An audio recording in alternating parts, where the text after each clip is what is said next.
insisting that since he's leading, we give him a direct nomination. And we said, no, let the people decide. And when we conducted free and fair nominations that are the talk of the country, even IBC has asked us to allow them to benchmark with the DCP. Why our candidate in Conclave won by 87% is because he was a candidate who was a product of a credible, free, and fair nomination, and hence was owned by the people. I want to confirm, for the avoidance of doubt, DCP will conduct free, fair, and credible nominations across the country. One of the reasons that I'm traveling to the United States is to enhance our capacity in terms of equipment, in terms of technology, to conduct free and fair nomination in the last week of March next year. I want to assure our young people, because even Leon Major has asked, please go to the ground. The rest will be decided by the people. Nobody will get a direct nomination in DCP. There is no preferred candidate anywhere, and we will allow everybody to compete fairly. The only instances I'll say no, very firmly, is if aspirants bring violence to our meetings, or if they bring noise. As long as you are orderly, as long as you are meeting, your supporters are disciplined, everybody who wants to come to DCP is welcome. What DCP cannot entertain is violence, is disorderly behavior. DCP and its leader have been victims of violence, of goons, of disorder. We must do things differently. And since we want to form the next government, we must start showing the people of Kenya that we are orderly and we are disciplined. Otherwise, nobody is preferred. Those who want to take photographs with me are welcome. How they use those photographs is up to them. If you find your opponent has taken a photograph with Rigiji, don't complain, just stand up in the morning and take yours. If it can help you. And these photographs, I don't charge. If I had wanted to be rich, these photographs, everybody is asking, I will be charging 100 bob, I will be a rich man. So please, free and fair nomination, confirm. Number 2, Lydia Lanoi from Narok. Is Rigiji running for president? The answer is yes. There are many people.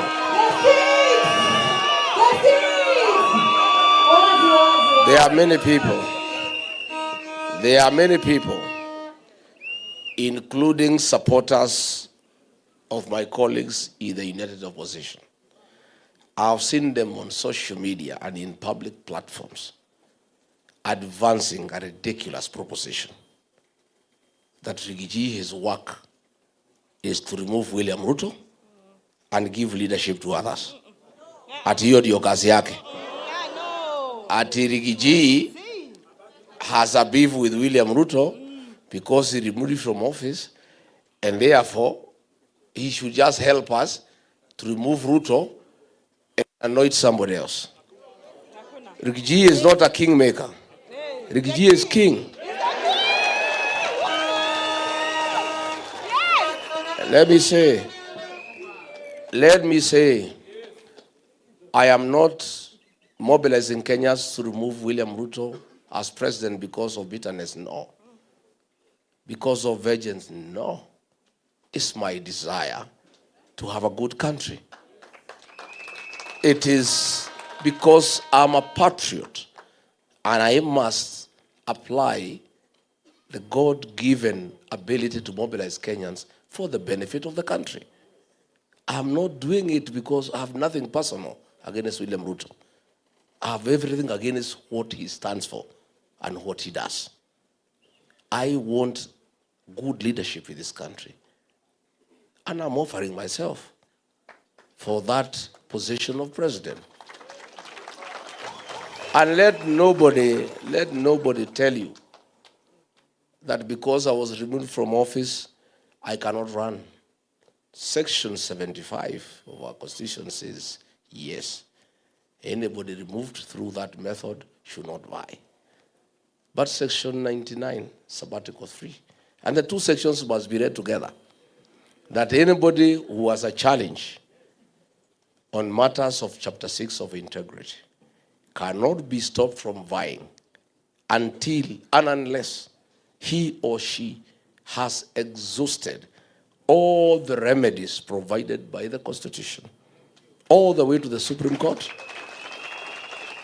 And the two sections, the framework of this Constitution were clear. They must be read together. We are in court, in the Court of Appeal. We believe the Court of Appeal will give justice to Rigathi Gachagua and his supporters. In the unfortunate event that they also pronounce themselves in an absurd manner like the High Court, we still have another chance at the Supreme Court. In the meantime, we are preparing for elections. President Uhuru Kenyatta and William Ruto had very serious case against them of murder, rape, displacement, genocide, very serious things against them. But the court said no, they are innocent until, and they must be allowed to run. And Kenyans said, we will decide. And they ran and they won. Rigathi Gachagua has killed nobody. He has raped nobody. He has displaced nobody. All he has done, he has been punished because of standing with the people of Kenya. Because of saying Gen Zs are not criminals. Because of saying we should not steal from the people of Kenya. Because of saying people should not be evicted. What crime has Rigathi Gachagua committed? Let anybody tell me. Why would any court in this country deny me the right to pursue political office when I've done nothing? And the High Court pronounced itself that I was taken through an unfair process and I did not get the right to fair hearing. Then the same court allows the product of an unconstitutional process to stand. It's what you call a constitutional absurdity. I am persuaded that the judges of the Court of Appeal will apply sanity, will apply the law as it is read, and allow Rigathi Gachagua to be who he is. And I am determined to pursue political office because that is what Kenyans want. Number 3, Leon Major, yes, you guys said you are leaderless, partless, true. But for us to have meaningful change, a leader must be elected. A leader must be elected through a political party. So the reality of the Kenyan politics and our constitution is that the Gen Zs must belong to a certain party and they must back a certain leader, one way or another. It is my request that if the young people of Kenya so desires to fight Rigathi Gachagua to be that leader, it is my desire, it is my prayer, it is my request that the young people of Kenya identify and associate with the DCP party as a vehicle that will deliver the change that they desire. Thank you. Tuweze kupata maswali mengine so that His Excellency our party leader aweze kujibu. Okay, thank you. I want to endorse what our Excellency Rigathi Gachagua said. When we entered by-elections, and that is beginning 2025 and this year 2026, Rigathi Gachagua endorsed the leadership of young people. Wacha niseme kule Narok, town tulikuwa na mheshimiwa anaitwa Masikonde. Pale Kariobangi North tukakuwa na mheshimiwa anaitwa Wanyoike. Na kule Kisa East tukakuwa na mheshimiwa anaitwa Aduda. Those are young people. Na 2026 tukakuwa na chokora wetu. Tunamjua ni nani? Sindio, this is the person who endorses young leadership. Na mkiniona hapa, si mimi ni kijana. Wewe ukijiangalia, wewe si kijana. Thank you so much, Your Excellency. We want to thank you for the leadership, and we want to thank you especially for believing in youth leadership. Niseme, Sahi, I want to give the opportunity to the next 3 leaders from different counties to ask a question. Probably there's one thing I did not respond to that was raised by Major.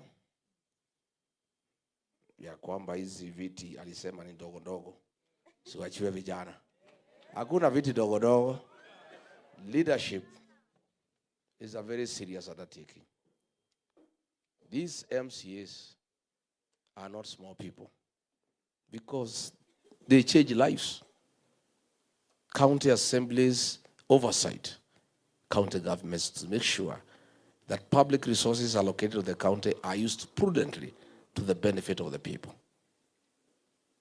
They make laws that govern the county. So those seats are not small. Those are serious seats. And I'm very happy. Most of you, young people, have registered to run as MCAs. I came to Karatina, my hometown, last year. And the aspirants who are Gen Zs could not let anybody say anything. Everybody wants the Gen Zs. And I thought the Gen Zs are using their numerical strength to intimidate the elderly people. Then I asked the women, who are my friends in the market, the women told me this time tunachagua majenzi.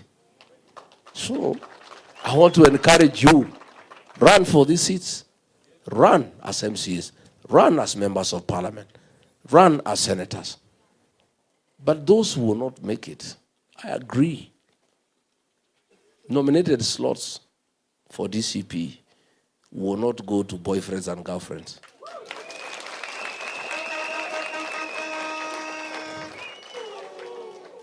If you want to take care of your girlfriend, start for her a small business and take care of her.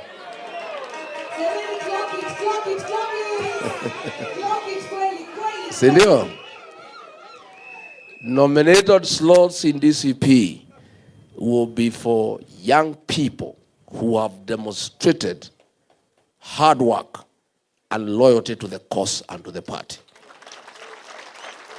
And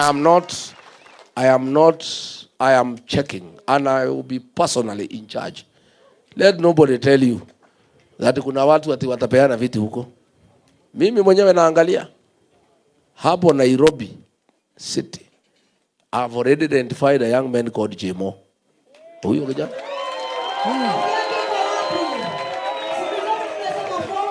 Huyo kijana, this young man, I wish I had 10 young boys like this one. I will be a very happy leader.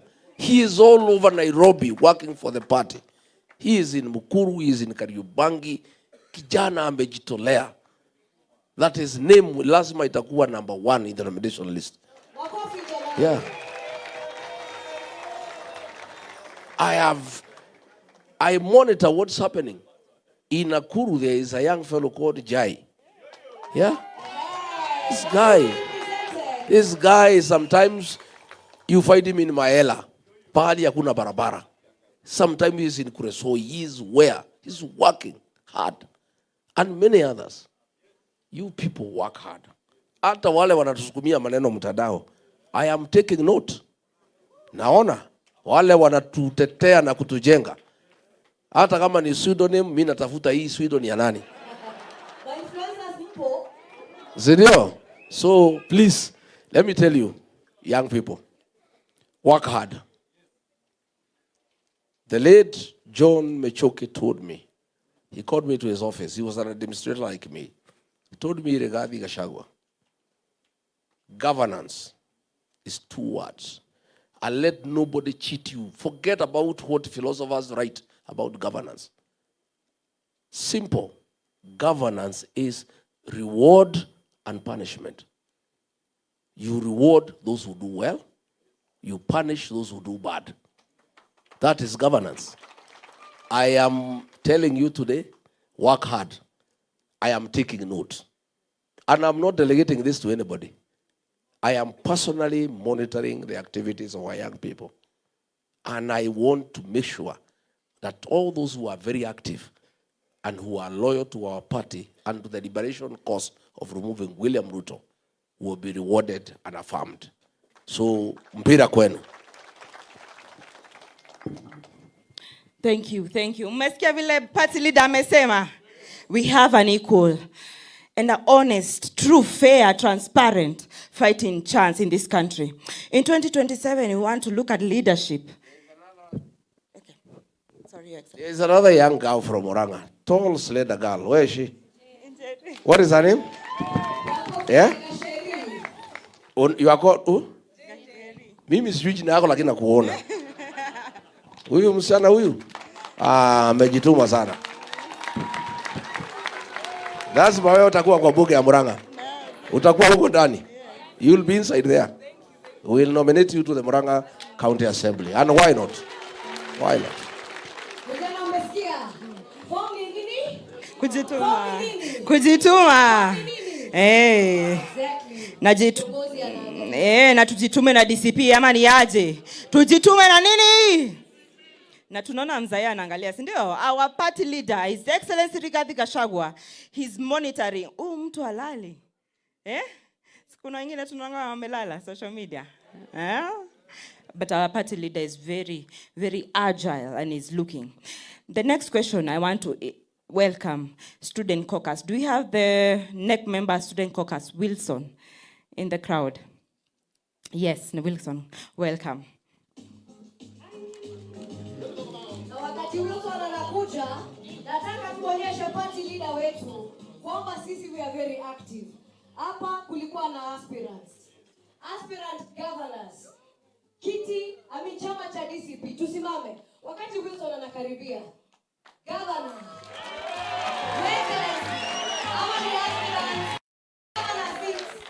Jenzi ya DCP. Hii ni Nakuru County. Governor kutoka Nakuru. Na chama gani? DCP. Wilson anapokaribia, senators aspirants wasimame.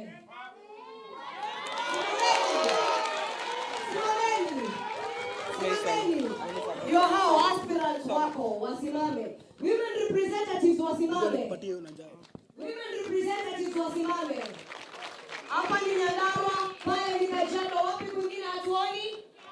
Tuko hapa, tuko Nyeri, tuko Kajiado tena, tuko wapi? Meru. Na Kilifi, everywhere in the country. MCAs ambao wanasimama na kiti cha DCP. Your Excellency, angalia. Your Excellency, hawa vijana wote wamesema wanaohubiri. Hawatakuwa members na supporters peke yao, watakuwa paka aspirants. Na form ni nini? Form ni nini? Na chama ni nini? DCP. Asante youth leader.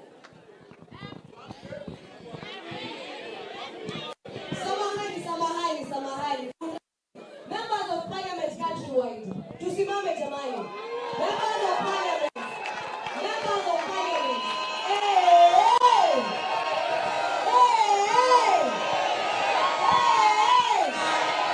Lakini vijana niwaulize, mkienda bunge, mpatane vijana kama 100 wa DCP. Mnasikia uchungu kweli? Mnaweza jikuna? 2027 tuko ready. Asante sana.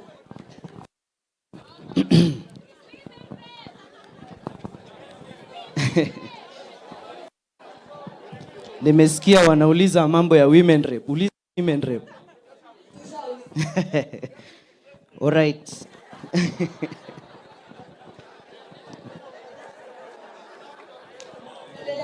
Sawa.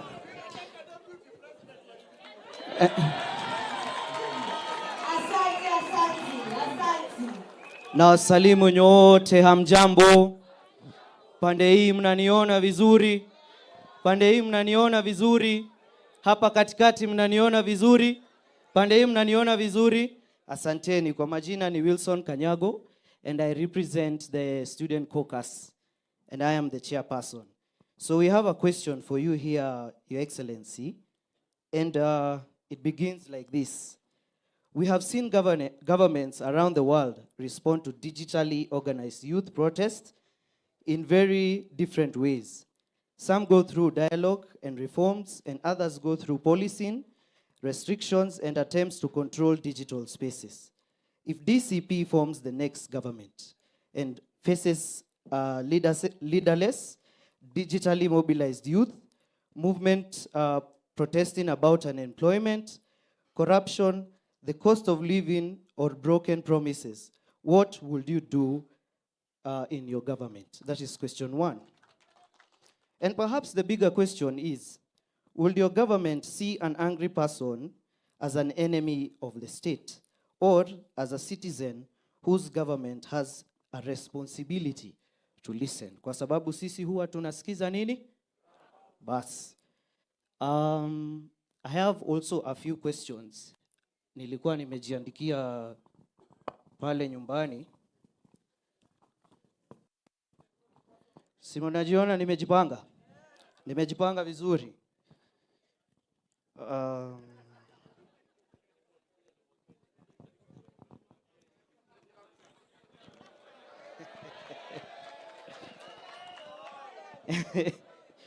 Mimi saa ingine huwa ninaona His Excellency akipanda mahali huwa anapanda na kakaratasi kama hii. Alafu unaona ndio anafinya kasongo kabisa. Sasa mimi nimechukua hii, nimesema I want to be like my party leader. All right. First of all, I will want to, as the student caucus, comrades power, comrades power, comrades tibim, comrades finya. Asante. We will want to say thank you so much for giving us this chance and opportunity to come here to Wamunyoro. Kuna wengine wametoka Western pale Shamahoho. Wamekuja all the way na lazima wasikize His Excellency Rigathi Gachagua. And of course is to acknowledge your strength to make Kenya better again. Even though I quote what you always say, you regret, because among the biggest mistakes, it was done by you. But you will want to restructure and make Kenya again. Ingekuwa ni mimi, personally, ningekuwa nime give up, na nimesema mujipange. Sisi kama comrades, you are our presidential candidate. Because during the 2022 Gen Z maandamano, he was the only, 2024, makosa ni. He was the only principal who said we need to sit down and listen to these people, what they are saying. Yet, jioni, kuna mwingine alituita criminals and violence human beings. Terrorists. So, kwa hayo, tungependa kuendorse His Excellency, specifically, Gen Z. Kusema ukweli, we see a father figure to you, in you, sorry. Haya, ikifika, wacha nisisome hiyo. Hiyo. Asante. We have asked about the unemployment. Na hii Kenya, mahali imefika. You go to university, unasoma 4 years or 6 years, depending with your degree. Sindio? Lakini, if you don't know someone who knows someone, and that someone knows, hiyo kazi utapata kweli. So, we want Your Excellency to actually answer the unemployment and uncertainty after graduation. Because currently, KMTCs, wacha hata mimi niko na Intel kidogo. KMTCs huwa wana graduate 20,500 students every year. And only 5,000 are given jobs. Hiyo ina make sense kweli. Hao wengine wote wanaenda wapi? Si ndio? The last thing, let me finish. Thank you. We have the funding model. We really request you to piga vita hii funding model. Kwa sababu haitasaidia vijana. It will not help him at all because there is delay in disbursements and the help itself identifies inadequate funding and just for an equalizer in everybody's life. Akisha soma apate hiyo degree, si mambo yake hapo mbele iko sawa? Sawa sawa. Asanti kwa hayo mengi na machache, nimeshukuru. Thank you so much, Your Excellency. The new funding model for the students has been a quagmire, something we debate on national television and pale ground. Allow me to invite someone else from Marsabit, Roba Boru. Welcome. Vijana wa Borana, Your Excellency, wamekuwa wakileta shida sana, hawachi kubali. Uko wana abduct wazee wao. Huyu kijana anaitwa Roba Boru amekuwa akinisumbua every day. Ananiambia kwamba lazima utetee vijana wa Borana. Welcome and allow us to ask you a question.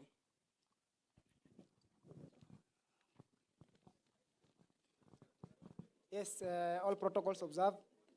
Good afternoon. I'm Roba Golicha Boru. Lakini huko nyumbani watu wananiita area MP. Yes, Duale tayari ameenda, tunangoja afike. Tayari ameenda. So they call me area MP kwa sababu huko kwetu serikali imekuwa kitunyanyasa. Apart from physical development, the government launched a program called Onjoa Jangili. They abducted around 84 youths from Marsabit. As youth, tumejaribu kupigana na hii challenge. Tumecause maandamano, tumecause demonstration. Tumeweza kuwarudisha nyumbani. But there are 2 young men who are still remaining unknown.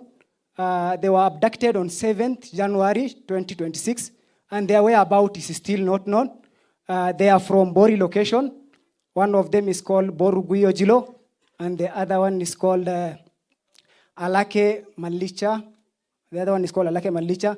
Kindly, Your Excellency, would like you to address and bring to attention of the public about the whereabouts of those 2 boys.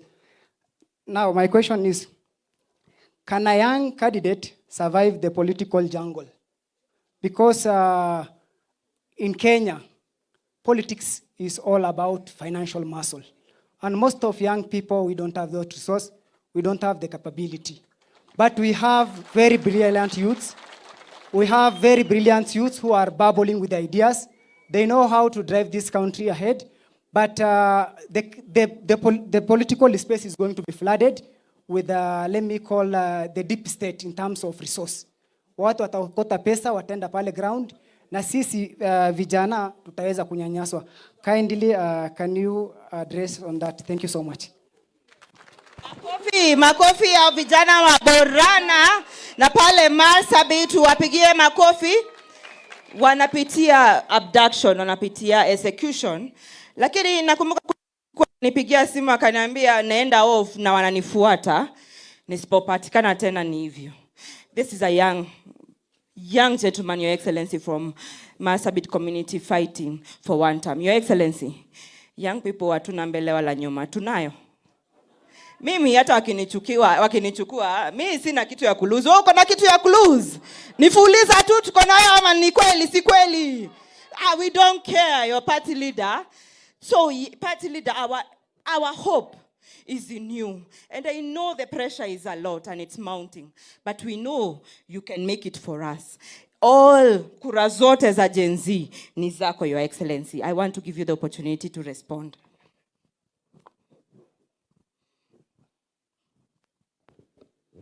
Thank you very much, Wilson, from the Student Caucus. You're asking about the future, the safety of the digital space in our administration. I want to assure you that some of us have accepted technology as a way of life, and not anybody stupid would fight this technology. It's the way we communicate. It's the way people get to move business. Nothing now today is being done manually. I want to say that in enhancing our democratic space, everybody will be allowed to express themselves digitally. And this issue of people being suppressed because of digital expression is a thing we will not allow. again, you have asked a very good question. Whether those who criticize our new administration will be seen as enemies of the state. That is what we are fighting. The use of the criminal justice system to suppress dissent, to subvert democracy, and to enhance violation of human rights. I want to give a commitment that our administration, and you'll be partners with us, you are the people who is going to run the Ministry of ICT. What business do you have? What business do you have giving William Kabogo as Minister of ICT? Yeah? I mean, surely, you know, there are some jokes that is really an insult to the people of Kenya and to our young people. Yeah? Why would you want to give a William Kabogo to run the Ministry of ICT? We have very young people who are software engineers with various capacities who are experts in artificial intelligence, who will really revolutionize digital technology. So we cannot have a government that is an enemy of the people. We will allow institutions of oversight to prevail. We must, a good government is the one that is criticized. None of us is perfect. Power corrupts. Absolute power corrupts absolutely. Even I regarding Gachagua, if nobody checks me, chances are people around you push you to become a dictator. There must be institutions of oversight. And we must allow people to speak and speak freely. That is what I must tell you. You ask whether we shall listen to the people. Of course, our party, our motto and slogan is listening to our Kenya. We cannot be listening to Kenyans today, then we stop listening after we form government. You'll be saying one term after 6 months. You think I don't know? Mimi najua, mimi I'm not like Kasongo. Hiyo Kasongo najua kichwa yake ni ngumu. Na masikio ameweka pamba. Utakosa kusikiza Wakenya namna gani? The problems William Ruto is facing today is because he refused to listen to the ground. He was elected as a very popular president. I was with him. And we were elected, we were very popular. He was not spending any money to speak to anybody. Today, to do a meeting here in Karatina, he has to spend 20 million. This his fellow, this soprano, cannot do a meeting without giving people 2,000. The minute you start paying people to listen to you, you have lost it. Because they don't care what you are saying. It's just a transaction, isn't it? People are just transactional. Nasema hii Kasongo vile anaenda nyumbani, wacha tumusikize tu hata kama ni uongo atulipe twende. I must continue listening to the people of Kenya. And I tried to guide him. I sat him down. I was a very good deputy. I said, Mr. President, you are losing it. Kelele imezidi. Please, let's listen to the people. When the Gen Z started making a lot of noise, wakaanza kuchora yeye ameko kwa jeneza, he was very bitter. Nikamuuliza hata ukioko kwa jeneza kwani umekufa? What is your problem? Why are you bitter? This is just a way of expression. So I told him, let's listen to these young people. He said, no, let them be arrested and abducted and tortured and killed. Yeah? I know because I was with him. I saw him transform from a popular president to a dictator to a very unpopular leader by simply not listening to the people. Yeah? Or he's a goon. Or he has transformed now into a goon. Now, hata mumenichanua hiyo disiku anajua. Kuanzia kesho nitaanza kueject. Asante sana. Mumenisaidia sana. Let me tell you. I saw. Yeah? Tuanze leo. Aya, sawa. I am telling you, I saw it. A very popular leader elected. Tukiwa naye pale. Within 6 months, he started going down. I pleaded with him, please, let's listen to the people. He told me, no, you don't do what is popular, you do what is right. I told him, Mr. President, if the majority of the people who elected you are saying it is not right, you cannot insist it is right. Listen to them, because they are your employers. Bana hakuna uchaguzi bana, hiyo ni mambo ya next year but one. I said, listen to the people. They are saying this finance bill, they cannot accept. Please don't force it on them. You will have an egg on your face. Wewe unataka kupinga serikali ukiwa ndani? No, I'm just being a good advisor. I'm just advising you because I'm listening to the people myself. So, ameenda, ametransform, kutoka president, amependwa na watu, amekuwa dictator, amekuwa mwizi, ameua watu, finally amekuwa goon. Yeah? So, one of these days, when I retire, because I'm a student of literature and I like writing, I'll write a book. Yeah? Sendio. The transformation of a leader to a goon.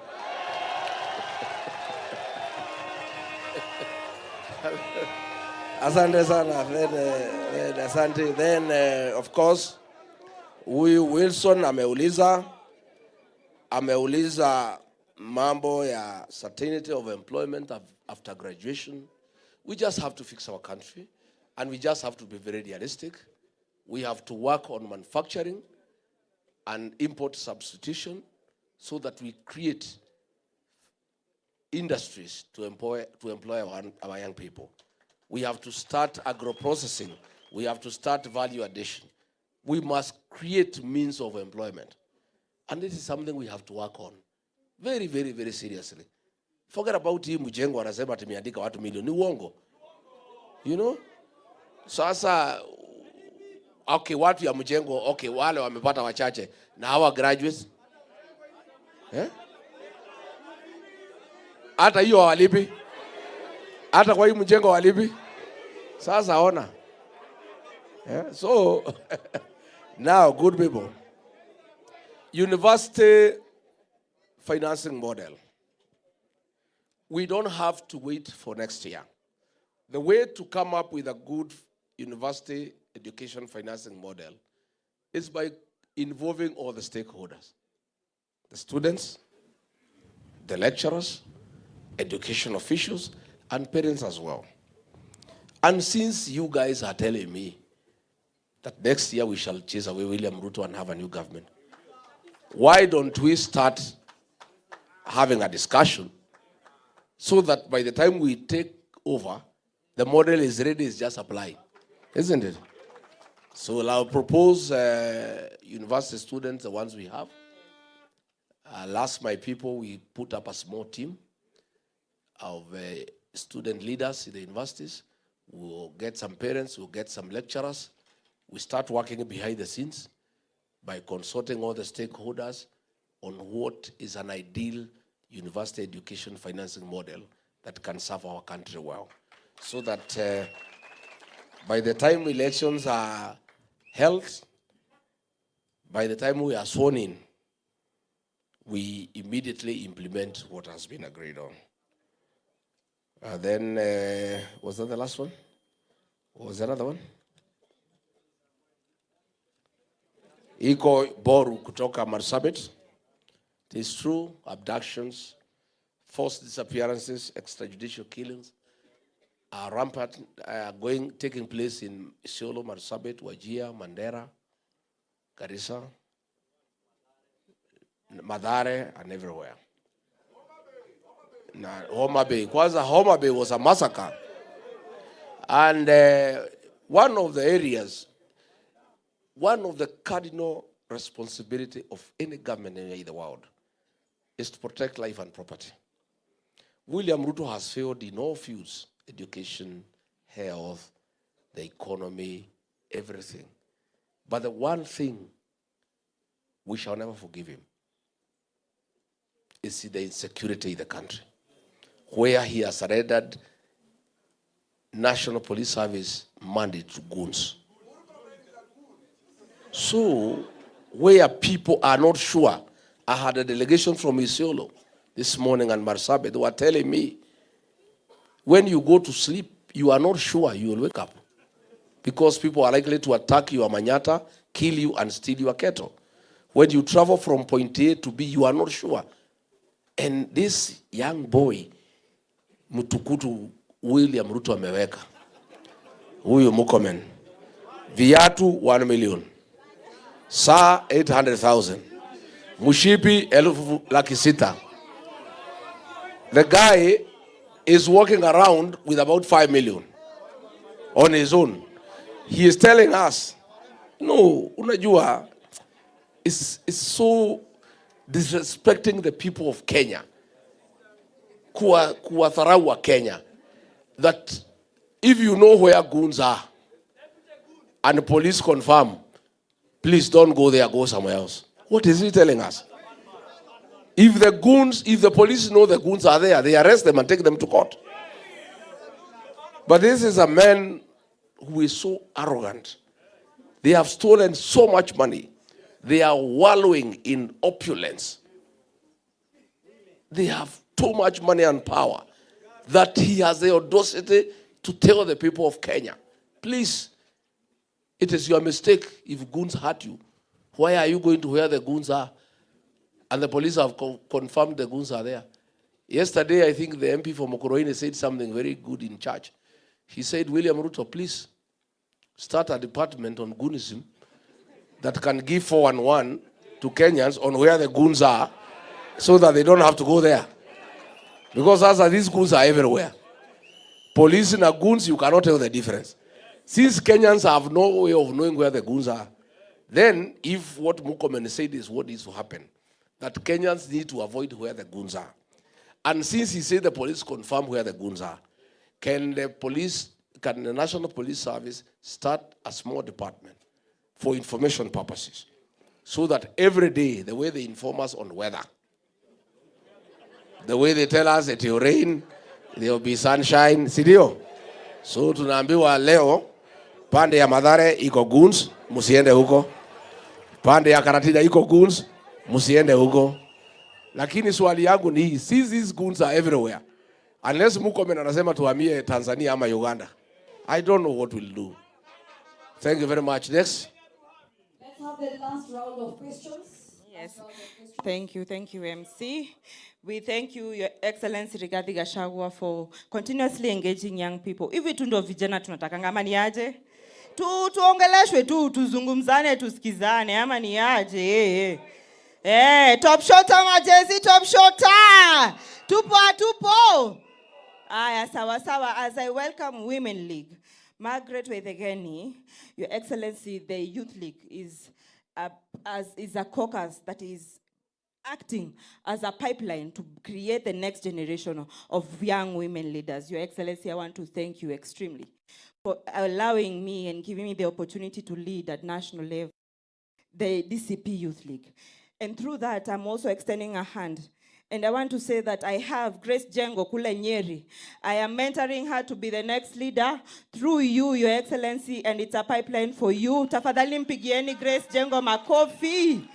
Nataka kwa kusema niko na Lydia Lanoi pale Narok. Next leaders generation tunawaona pale. Nataka kusema pale Taita Taveta, Habiba umefika.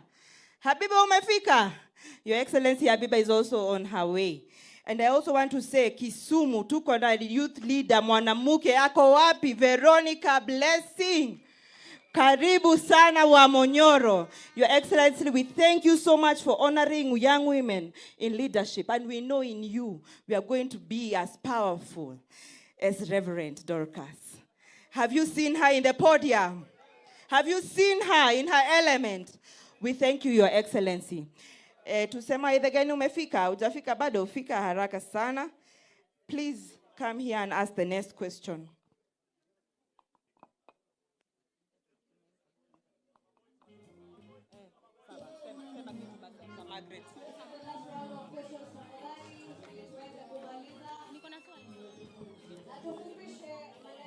Sawa.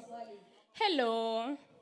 Vijana hai, buddies hai. Kwa majina naitwa Margaret Njeri Waithegeni kutoka Laikipia. Na mimi nilipatana mara ya kwanza na His Excellency wakati ambapo nilienda shule ya Tumutumu Girls High School. I can attest that he mentored us, he inspired us, and he showed up for us.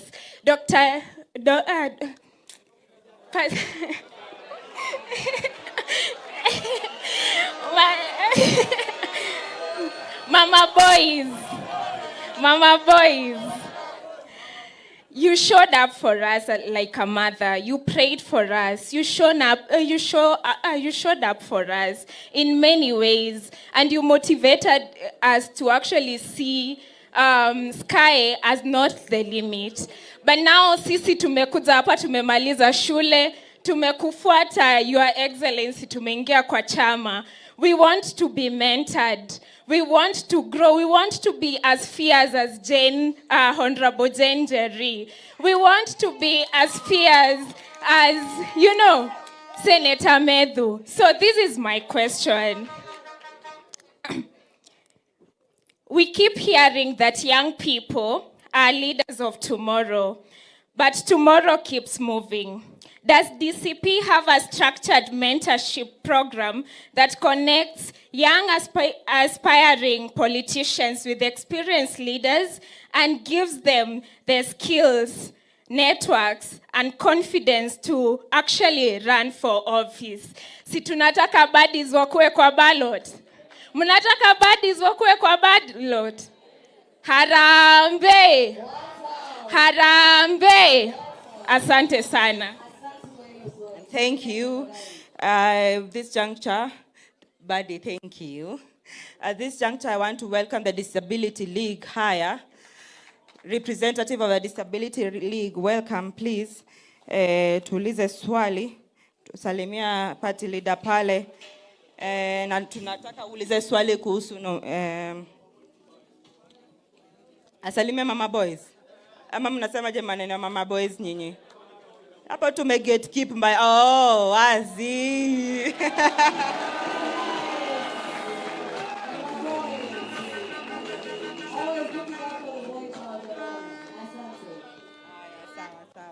Haya sawa, tuulize swali.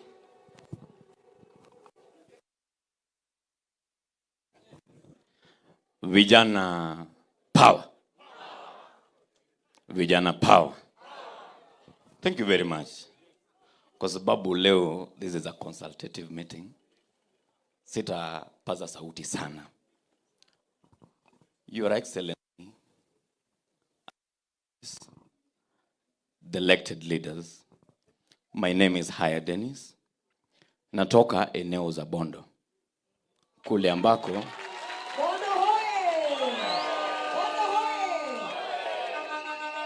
kule ambapo tulikuwa na mzee wetu Raila. Yeye ni jirani yangu. Tuliposikia huu mwito, sisi tulifurahi. Kwa sababu kwa muda mrefu tumetamani sana tuone party leader wetu na tusikizwe na party leader wetu. Nilikuja na watu wengi wa DCP na wamekaa hapa mbele.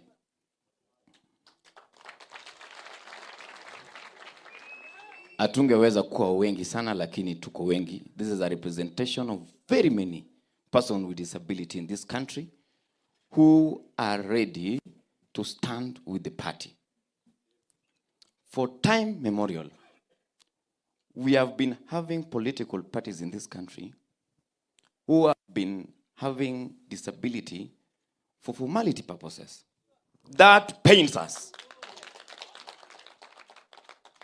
Na kwa sababu hiyo, mimi nilipokuwa kule mrengo wa ODM, wakati ilipofika, nilisema sitakaa hapa tena. Na nikakuja DCP, bado nilikuwa mtu mmoja, na tukakuwa wachache, na tukakuwa wengi sasa. Tulipokuja hapa, tulisema kwamba sisi ni watu ya one term. Sasa kwa sababu hiyo, Your Excellency, before niulize swali, nilipokuwa nimekaa pale, hao watu wananisomea sana. Ati haya tumekuja kuona His Excellency na hata hatujui. I think this is the only league mwenye hujawajua sana. Mimi ndio chairperson ya Disability League. Niko hapa na kina Mushiri. Niko hapa na SG Kamau Mbugwa. Niko hapa na coordinator kutoka Nakuru anaitwa James Mbugwa. Huyu wa mano alishikwa akapelekwa jela, na wakati IPOA alipoingilia kesi yake walitupulia mbali. Those are things that we want you to answer today. Tafadhali, na watu wengi pia wako hapa.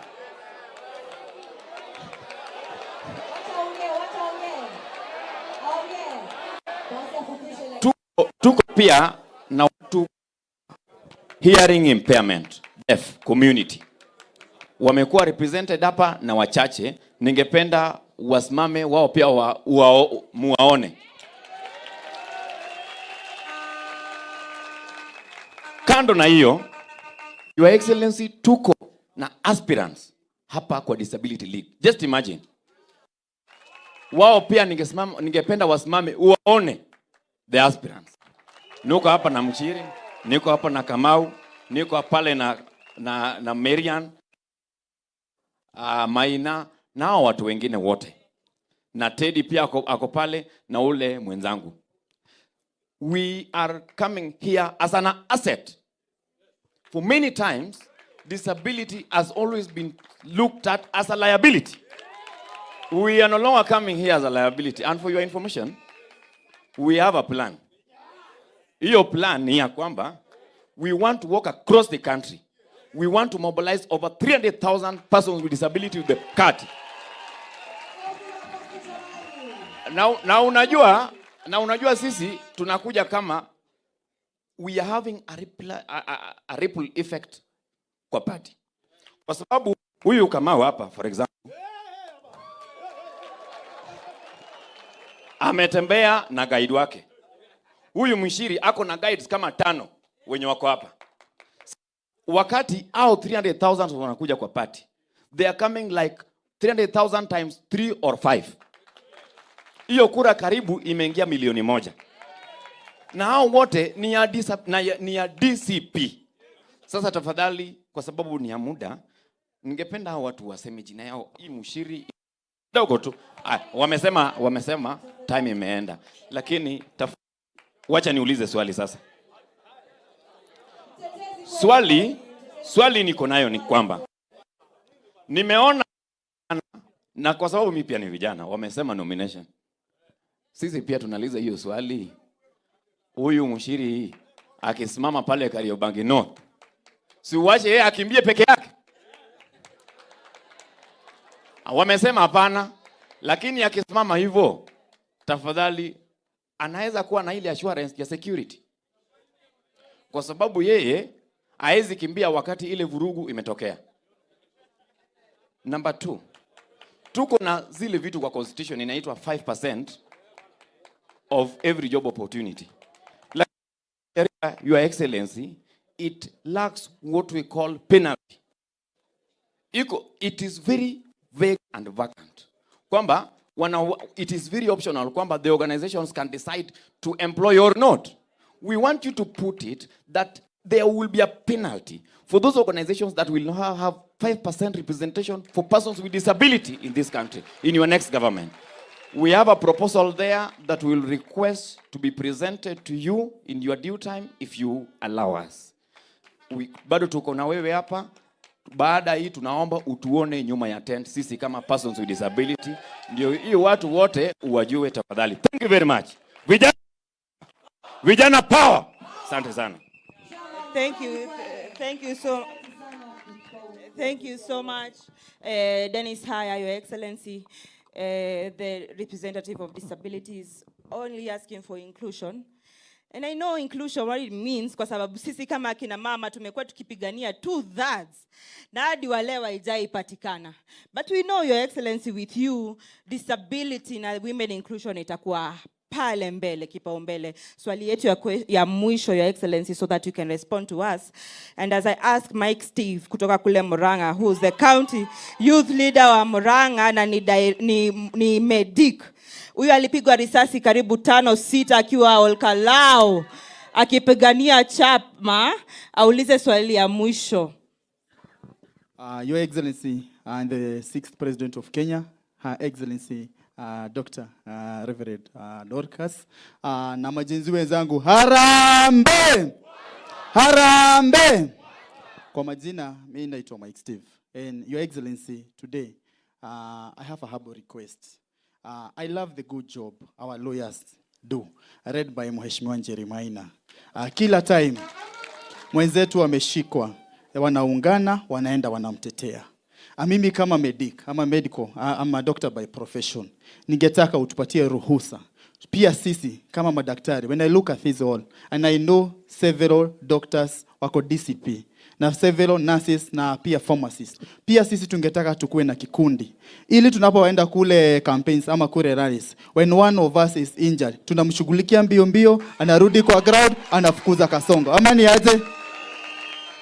Your Excellency, kwa bahati mbaya, tunaongozwa na CS ambaye hana clue yoyote. A clueless CS wa head. Sinamjua? Yule mse wa kule juu. Si ndio? Your Excellency, as the young people we are able, and because you'll be our president, mimi kama Gen Z hata hiyo kiti ya CS tunaweza sukuma nayo ya health, si ndio? Because at least tunaomba sababu tumeona pale tunaenda katika campaign zetu ama rallies, most of the Gen Zs are injured. Kama venye I was injured kule Olkarau, tungetaka tafadhali tupe ruhusa tuweze at least kuwa na kikundi cha hao madaktari, tunashughulikia mmoja wetu anarudi kwa siasa. Mwisho kabisa, I want to assure you, I come from Murang'a. Murang'a hoye! Murang'a hoye! The Gen Zs from Murang'a are fully behind you. Na Your Excellency, usiwe na shaka. Pare Murang'a there was a proxy party imekuja hapa imeziduliwa. But the youth of Murang'a are right behind you. And we assure you, kura zote za Murang'a, mimi nimeongoza tukokadi. Mimi nimeongoza the mass voter registration, and we can assure you the numbers of Murang'a manzi dizo zitasil kila kitu. Vijana hoye. Kwa mengi na machache, nashukuru sana, asante. Thank you, Your Excellency. We give you the opportunity to respond. Thank you. Thank you very much. Margaret, let nobody tell you that you are leaders of tomorrow. That's an insult. Hiyo ni kutukana. Leadership ya hii nchi is 18 and above. Are you 18? Yes. So why is somebody telling you that you are a leader of tomorrow? You are the leaders of today and tomorrow. You are the present and the future. I want to encourage you, good people. Come out and lead. Go and look for these positions. You guys are the majority. Why would you lose the seat unless you people don't love one another? Persuade your colleagues that this is your time.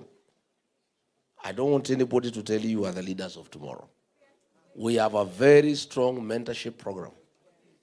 If you check in the party, the elected leaders I have, Akina Methu, Akina Jane Jerry, Akina Karungo Thangwa, I allow them to flourish. Mimi siwafuniki. Many leaders don't want young people to flourish. They feel insecure. I'm not insecure. Hii vijana wakiongoza hata mimi nipumzike. Si ndio mzuri? Yeah.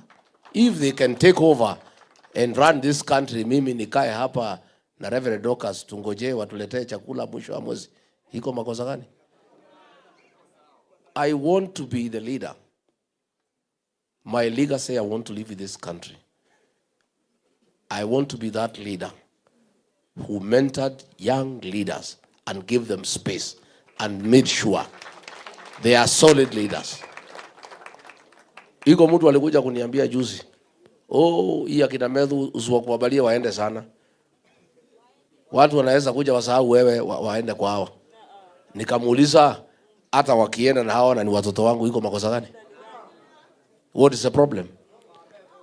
We must be genuine. Why do we have a problem in ODM? After the death of Raila Odinga, he built a very strong political party. It's one of his greatest legacies, a strong political party. But he never mentored anybody. After his death, the party is up for grabs. There is nobody. There is no succession plan. Ile iko imeuzwa. Si imeuzwa? Sasa, surely na sina ubaya. Huyo mzee anaitwa Oburu. Can he take that party anywhere? Niliona juzi akisoma anasema nimeshindwa kusoma, rais enda ujisome. But if the right honorable Raila Odinga had probably allowed Babu Owino to grow, yeah? If I was Raila Odinga, I am not. If I were him, I would have mentored Babu Owino. Today, that party would be very strong. And he would negotiate with Ruto or with Rigiji as an equal. Saa hii wanapanga hapo na Ruto. Ile mzee amepatia hiyo chama hata kusoma ni shida. So, akienda negotiation na Kasongo, can he negotiate anything? Si atamwambia Kasongo ile maneno amekuja naye atampatia Kasongo asome. Si Kasongo atabadilisha? Si mnamjua? Sasa akija vile alifanya Naivasha, anamwambia Kasongo ile maneno tuko nayo nenda usomee mbele, ninashindwa kusoma. Sasa wakiandika ile maneno ODM na anataka apatie Kasongo ajisomee, si Kasongo atabadilisha? Let us be genuine and honest in genuine mentorship of young people. I want the young people of this country to look at all the political parties and look at which political party has really embraced young leaders and is deliberate in mentoring them. Kama mimi nimekubalia hao vijana niko na hawa wakuwe mbele, you are safer in this party because we have shown through action that we are genuine. I don't believe young people are the leaders of tomorrow. I believe they are the leaders of today and tomorrow. And I want to challenge you to take your rightful place in the Kenyan political space. And don't wait for anybody to come for you from home. Ati uitwe kutoka nyumbani ukuje uongoze watu. Hakuna mtu atakuita. Wewe utoke ukuje useme nimefika. Mimi niseme mtu ya PWD umesema vizuri. Disability is not inability or a liability for that matter. Na mimi wacha nikwambie huyo jamaa anaitwa Mbogo ya Nakuru. Yule mtu ya Nakuru. This guy here. Pale nikija Nakuru hapo Kanu House. Iko ngazi na kuanga hapo watu wanang'ania kupanda. Huyu anatoa hii watu yote who are able. Anapanda juu in his condition. Anachukua microphone na kuongeleza mkutano. He fights for his space. And he has never felt that he should be pushed around because he is disabled. He has affirmed his place. I really like this guy. You know, hapo na inakuanga watu na furutana. Hata hiyo clutches yake anaitumia kushukisha wengine. Anaweka hapo, anakuweka nini, anamwambia wewe shuka. Anapanda hapo. This guy, you guys, I want to give another. I'm sorry I'm not able to see you separately because of this meeting and the press conference, but I'll create time to sit with you. But I'll take your memorandum, I'll look at it, but I want to give you an assurance that I will fight for you. Na nyinyi, already, you have an advocate for you who lives right in my house inside. wakili wenu anaishi kwa boma yangu. Huyu Reverend Dorcas. Yeah?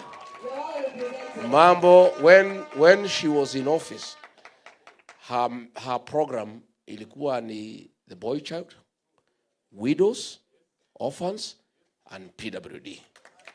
So mimi nikipata nafasi ya uongozi, wakili wenu ako hapa. Hata nisiposikia hiyo maneno mchana, ataniambia usiku nikifika nyumbani. Akiona sijaelewa vizuri, nikiamuka asubuhi atani, you are okay, you guys.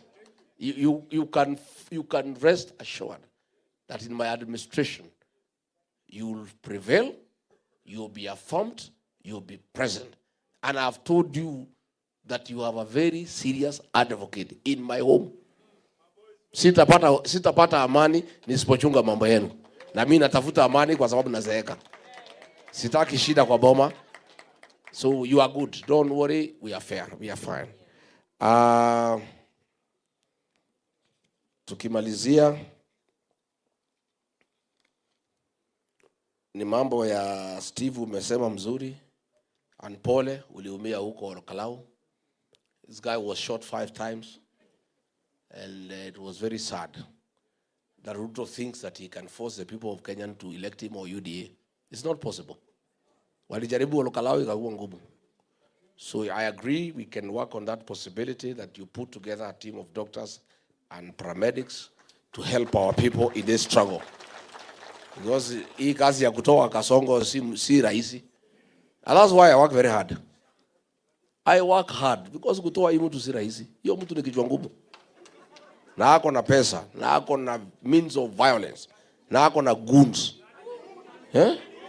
Na mwenyewe ni goon. So we have to work very hard. So along the way there will be challenges of a medical nature which mutafanya. There are challenges of legal nature. I want to thank Kasheria na wengine wakati ya Gen Z alisaidia sana. You know? At least I was away in the States and our young people were safe. Huyu Wanjiko Thega alifungwa 17 days. Alishtakiwa na terrorism. Akafungwa 17 days wakiwa na kijana mwingine anaitwa Kawanjiro. Akateswa, she was stripped naked by men. Wakimlazimisha to implicate me and meddle kwa violence. Na ndio nikamwambia tu pia wakati kifika tutapanguza hema machozi.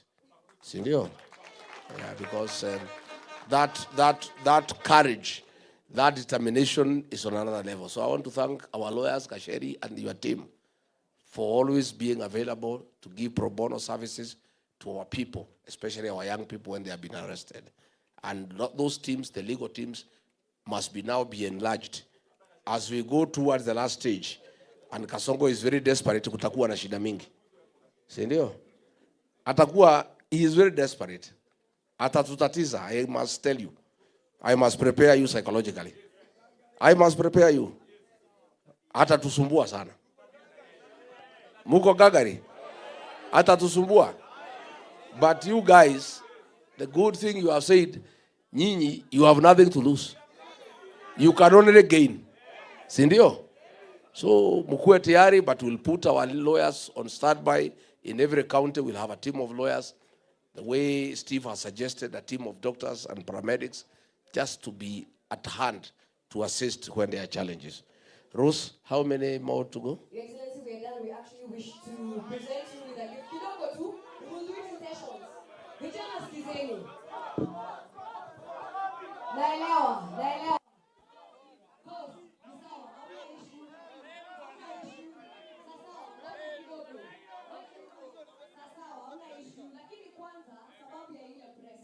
Kumbukeni tulisema kwamba tuko na session ambayo tutapata pia with His Excellency ya content pande nyingine na photo sessions. Ndio. Na hiyo tutakuwa nayo. Ni sawa. Because I also want us to engage in that way. Sawa. Sababu tukianza hivi kila mtu atakuwa na swali. Na ndio maana tunataka tu manage. Sawa.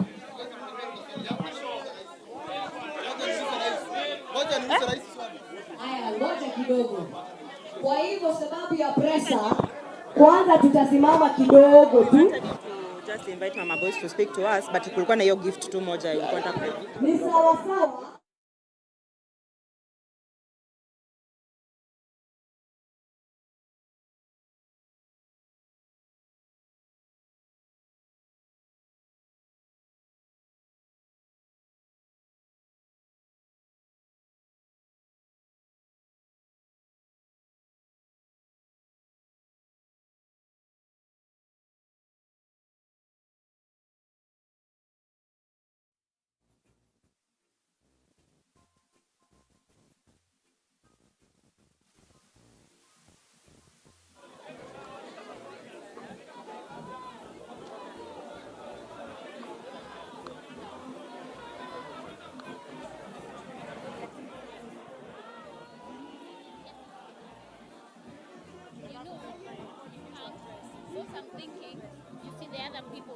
Haya basi vijana, tunakubaliana.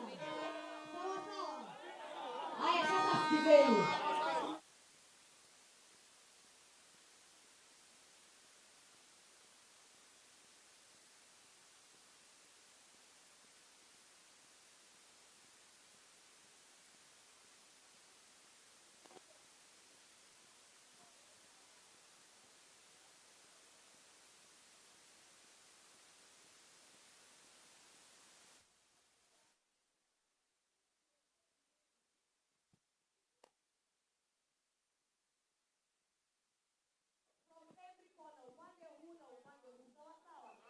Kuna mmoja hapa alikuwa amesimama hapa.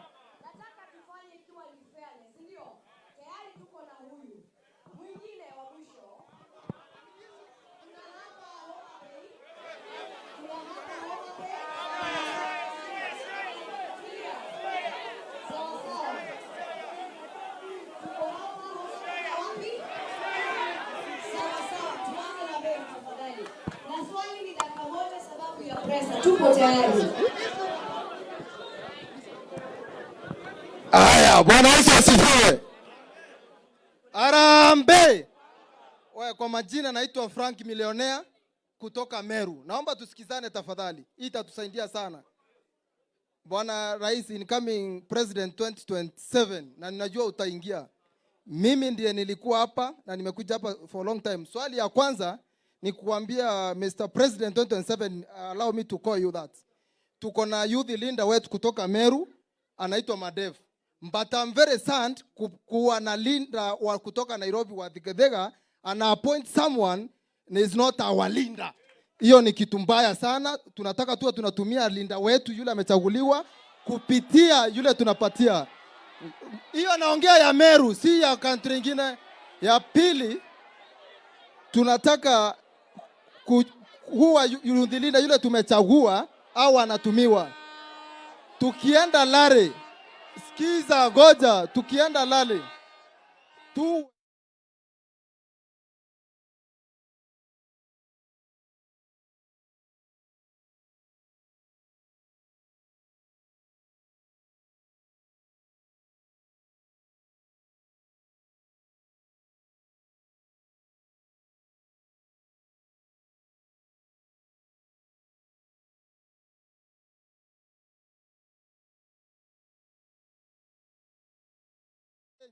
so tuwe tunaungana pamoja tukishikwa. Asante Frank Millionaire. Mayu.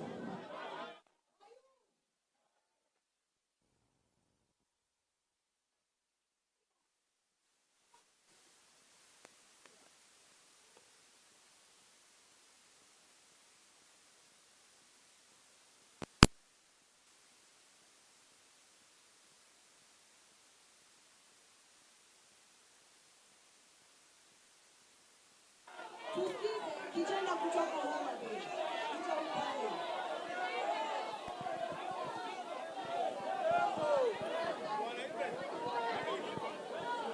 Your Excellency. Vijana oye. Your Excellency. My name is Gerish Polo Tieno, and I'm from Nyanza. It will be unfair that we came from Nyanza, a region that is very hostile even to us, and we are not given an opportunity to talk. I only have because our people from Nyanza hawakupata nafasi ya kukua na sehemu kama hii. Number one, just a minute. Number one, Your Excellency, Your Excellency, I want to assure you, in Nyanza, we are in one term. We are not part and parcel of the government.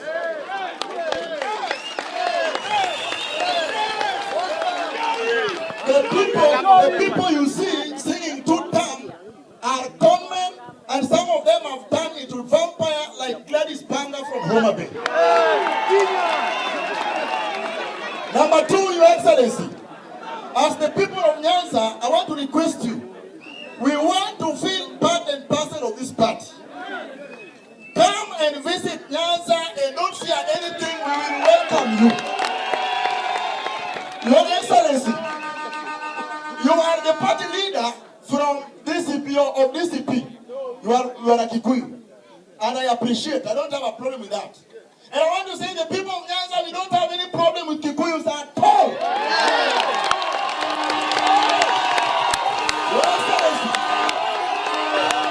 Your Excellency, Your Excellency, I am humbly requesting you, because as the party leader, you are from the mountain. Yes.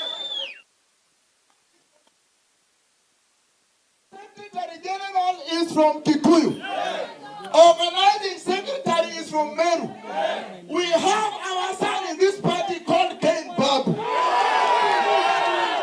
Tafuta kitu hapo juu hata kama ni deputy of the party secretary general. Ken Babu, because we want to be part of this party. Thank you, Your Excellency.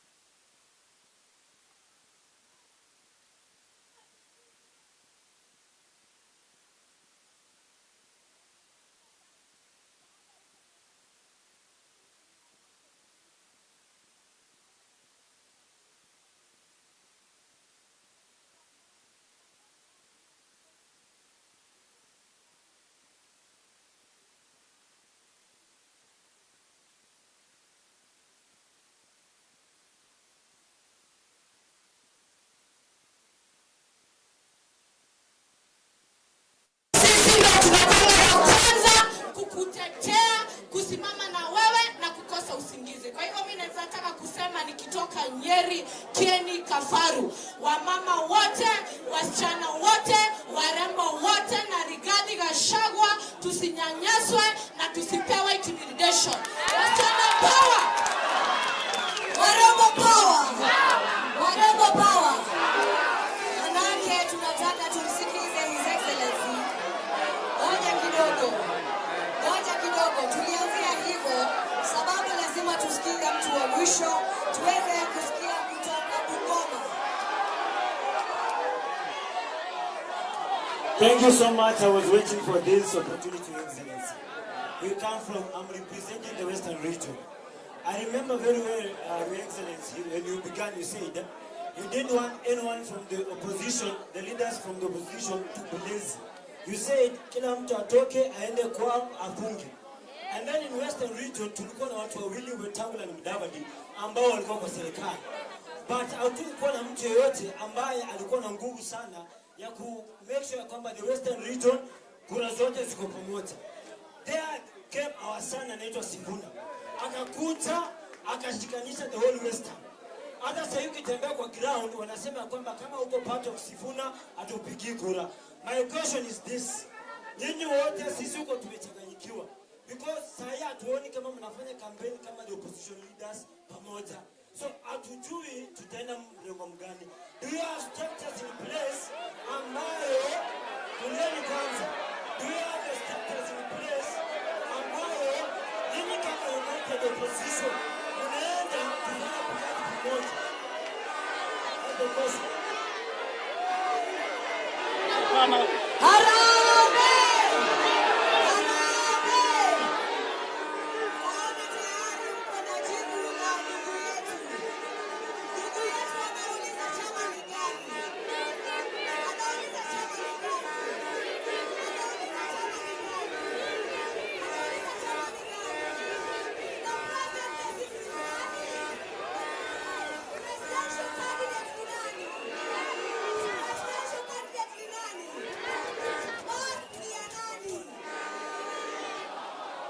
Haya. Thank you. Please be seated. I know, I appreciate. Please, relax kidogo. I know kila mtu akitaka kusugumuza. It means, what it means, I should engage you more often. Sindio? Naona muko na maneno. Na if I had planned well, munisamehe, I would have set this day aside for you and nobody else. Sindio? Ndio muweze kuongea ile iko kwa roho imtoke. So just be patient so that we have to prepare for the presser. Niseme kutoka Meru, if there is a problem, we'll look into it. We'll look into it, definitely. Na public rallies nikija. Going forward, we'll make sure 2 Gen Zs, vijana, wanapewa nafasi, na wasichana wawili. Yeah, after tumepatia wale wanataka viti, ndio Gen Z pia sauti yako isikike, si ndio? James Otieno from Homa Bay. Please just be attentive. I appreciate that Nyanza is one term. I do also have that information. Unajua Kasongo aligongwa na Wanga na Junet na Oburu akauziwa ODM ambaye ni Shell. Unajua yeye alikuwa anafikiria ananunua pamoja na Wajaluo. Hii Wajaluo, na nimesema mara mingi, hii watu Wajaluo ni watu safi sana. Kwa akili na masomo wako mbele sana. You cannot purchase the Luos. These are people, this is a community that is very intelligent. It's a community that understands what is going on. Na ndio uliona hiyo vita ya Homa Bay, akina Wanga did not want Kasongo ajue alinunua share ya ODM. Alijua alikula deposit. Alijua akina Sifuna na akina Babu na Orengo, if they are allowed to hold a good meeting, Kasongo will know that the Luos were not bought together with ODM, awache kutoa pesa. That is why Wanga na Junet na Remo Domolo waliweka vita kali. We have never seen such violence, to make sure that a good meeting does not take place, so that Kasongo does not know ya kwamba Wajaluo are not with him. So I agree with you, and I'm very happy. It is true. The Luo nation has nothing against the Rigiji. Rigiji has nothing against the Luo nation. The Kikuyu nation has nothing against the Luo nation. In fact, wacha nikuambie, the day William Ruto made a decision to chase me away from government is when I toured Nyanza with him for 3 days. Na nilipata makofi kali kuliko yeye. And he has made sure that anajaribu kupiganisha mimi na Wajaluo. Na Wajaluo ni watu werevu. Siku ya mazishi ya Raila Odinga pale Nyayo Stadium, huyu Remo Domolo nilikuwa natoka kuja, akapaga gunsi ya Nairobi. Alitaka wanipige hapo, kuwe na vita, imesemekane nimekuja kuharibu mazishi ya Raila Odinga. I'm an intelligent man. I made a decision that huyu ni mzee wa heshima. We should not do anything that can spoil his last day of honor. I was supposed to come to Bondo. Again, wakapanga goons wakiwa na Wanga, wakuje wanipige. Mimi nikasema, nikienda nipigwe kwa Wajaluo. Na sio Wajaluo wamenipiga, ni goons wameletwa kutoka Nairobi. Ndio jamii yangu nyumbani ianze kuwa vita na Wajaluo. I'm an intelligent person. I decided, and I said, when we were celebrating Raila akienda AU, the speech I made about Raila Odinga and Ida is on record. I said what I needed to say about that old man. Give flowers to a man when he is alive. Don't come to his grave to shed crocodile tears. Na uongo. From there, I talked to Mama Ida. Nikamwambia mama, ningetaka nikuje kupiga pole. nikapanga na jamii yangu, tukasanya mang'ombe na kila kitu, tukapanga safari. Mama Aida akaniambia nitakupatia siku, nikagoja. Baadaye she was appointed ambassador wa UNEP. Hiyo maneno ikakuwa. Sasa siwezi kuja kwa boma bila kugojewa na mwenye. If a day will come, one day, familia inikubalie nikuje nipige pole, na tutakuja na watu wetu. And our people have said, come, tunataka kuenda kwa Raila Odinga. Because yeye alisupport Mwai Kibaki tu. Na tuko na shukurani. Na tumekuja kupima kabisa. Tukikompea huyu Raila Odinga na William Ruto, yeye bado kosea sisi wote mlima. There is actually nothing he ever did against us. Ilikuwa tu ni vita ya siasa. I am going to come and visit Nyanza. Mimi, I have talked with my good friend Babu Owino. Babu Owino is my good friend. And is my buddy. Na ni rafiki ya watoto wangu. Na nimemwambia Babu, ameniambia kuja, watu ya Nyanza wanataka kusikia ukweli. The last time niliita Ramogi, ile mtu naitwa Trevor Obija, aliitwa na Omolo, akaambiwa asinipatie nafasi niongee. Naye kiti alikuwa anatafuta huko na Nyakachi, ikaenda. Si ndio? So once nikirudi nitaita Ramogi tena niongee na hawa. I'll arrange a tour of Siaya, Migori, Homa Bay and Kisumu Dala. I'll come. And I want to say William Ruto is working very hard to create a wedge between the Luo nation and the mountain. Ndio wa Junet wananitukana kila siku na akina Wanga. Lakini we know wanatumiwa na Ruto. There is no conflict whatsoever for whatever reason between the Luo nation and the Mount Kenya. Tulikuwa tunapigania viti. Raila akisimama president, Kibaki anasimama, tunakuwa na mgogoro. Saa hii we are not fighting. Na mimi niseme Wanga mnasema ati Rigiji ako na shida na Wajaluo. Mimi I never ran against Raila Odinga. I was never his opponent. Mtu alishindana naye ni William Ruto. Mimi sikuwa president, Wajaluo wakiwao kwa maandamano. I was not there. So hii maneno mnajaribu akina Wanga kuniwekelea, mimi nimeumiza Wajaluo wapi? Ours was just political competition. But I've never done anything against the community. Na nimesema mara mingi, the man who mentored me into leadership is a Luo man called Samuel Eric Oreta, who was district commissioner Kiambu, a man from Kedube, ambaye ndiye alinifundisha utawala. And I remain forever grateful to Bwana Oreta. Peter Raburu alikuwa district commissioner wangu Kakamega, alinifundisha kazi mingi sana. The late Hezekiah Oyugi was my PS. Alinifundisha kazi. Mimi nimesema mara mingi. nimesema mara mingi. Yeah? Mimi nilikuwa na shida hii, tumbo yangu inanisumbua, naenda kwa daktari na mpaka nikapata profesa Mjaluo pale anaitwa Uhutu. Akagusa, akajua tembo gani, akanipatia dawa. For 7 years I have no problem. Mimi madaktari yangu ni Wajaluo. My architect ni Mjaluo. Engineer yangu ni Mjaluo. Wale watu wananisaidia mechanics ni Wajaluo. These are great people. Na ni watu ambaye ni watu wazuri. And they are very serious in what they do.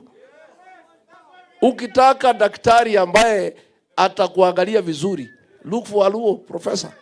So wewe Kasongo, don't try to come between me and the Luo nation. Sisi hatuna shida na watu. So please, kwa sababu ya masaa.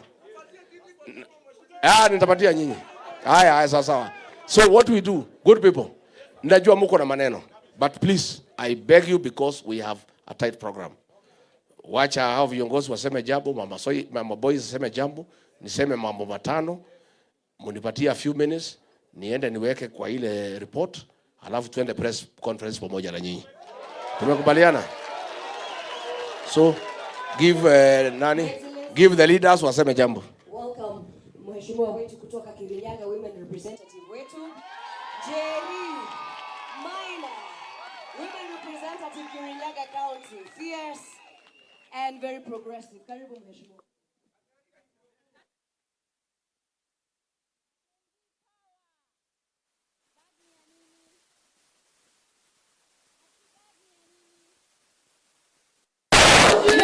sitaki kuweka sana. Juu sitaki tukosane na nyinyi. Mimi najua nyinyi wasee wenye mko na energy. Na boss, hata hao watu ni vile wanakupenda ndio maana unaona wakiwa na energy hivyo wakitaka kuongea. I just want to say a few things. Na mimi nimepitisha huyu kijana Ken Babu ni menti wangu atafuta. Na watu sasa mtulie vijana. Ingine niseme ya kwamba mmeambiwa na party leader chama ya DCP itakuwa na free, fair, credible nominations. Mimi nilichaguliwa pale Kirinyaga at 27 years. So nilikuwa ndio nimemaliza shule, nikapata first job, wakanipea kazi. Vijana mjitume. Msiasikwambie ati you're too young to run. Asikwambie ati wewe una kakitu, wewe kuna mali unaweza enda. Hata mimi niliambiwa bana. Hata mimi niliambiwa kuna mali naweza enda. Ujitume kwa ground. Enda ongelesha au kina mama, wazazi wetu, wazee. Ongelesha vijana wenzako. Kampeni yangu iliraniwa na vijana. Na najua Alex Samson ako hapa ndiye alikuwa anaongoza blogging team. Na vijana wakajituma. So me I know young people can lead given the opportunity to lead, Your Excellency. Hizo nominations by the way tunawaambia si za watu wazee, si ndio? Nominations ni za vijana kwa chama ama ni aje? Because wale wenye wako na do wanaweza enda ground, wanaweza waende wapange vitu hivi 1 2 3, lakini vijana juu wako na ideas za kulead nation ndio wanafaa kuwe pale. Na si kila time ati vijana wako forefront ya vita, lakini ikifika ni nominations tunaanza kuona kuna wase wengine hapo hata hatukuwa tunaona kwa campaign ama ni aje? So vijana, hii chama ya DCP I can assure you our party leader is committed to the leadership of young people in this great Republic of Kenya. Tuntaomba vijana, mkuwe ma brothers na sisters. Hii space ni yetu sote, tunaweza toshea. Love one another. Support another young person to lead. Shikilia kijana mwenzako. Na unajua kila msee ako gifted differently. Unaweza kuta maybe huyu anaweza ongea vizuri kwa mkutano kama huyu Malala Junior. Malala Junior can speak, Mwingine anajua kupanga kazi, si ndio? So tupendane, tusapotiane. The last thing. Mimi najua time ya Gen Z, mimi nilikuwa ground. Unasikia walikuwa naitwa terrorist kahawa locals. Nilikuwa naenda hapo 8 am natoka hapo 8 pm. Nikitetea vijana watoke kwa jela. Huyu party leader wetu ali raise over 10 million shillings ya kulipia vijana cash bail. Vijana wenye wako wanado wakatoka kwa jela. Her Excellency hapa mnamuona anapenda vijana sana. Wacha niwaambie na unajua nitasema tu kidogo tu, Her Excellency. Mama boys, unaona ile constitution ya vijana, young people, she contributed to a great extent kuhakikisha kwamba vijana wako kwa chama, structure ni iko safi kabisa, inawapanga na inahakikisha kwamba they are not being left behind. So this party cares about you, inawapenda. Na mimi nauliza youth leader, hawa vijana ni wako wote. Najua wengine kama Njerika Higa wanaweza fanya kuna pale student leader pale anaitwa Jane Wamburanga, ni msichana mzuri sana. Kuna huyu Jemo anajituma. Hawa vijana wa accommodate, wape nafasi, wape hiyo visibility. Si ndio? Kila mtu akuwe involved kwa hii chama. Coast Region wamefika hapa kutoka Kilifi.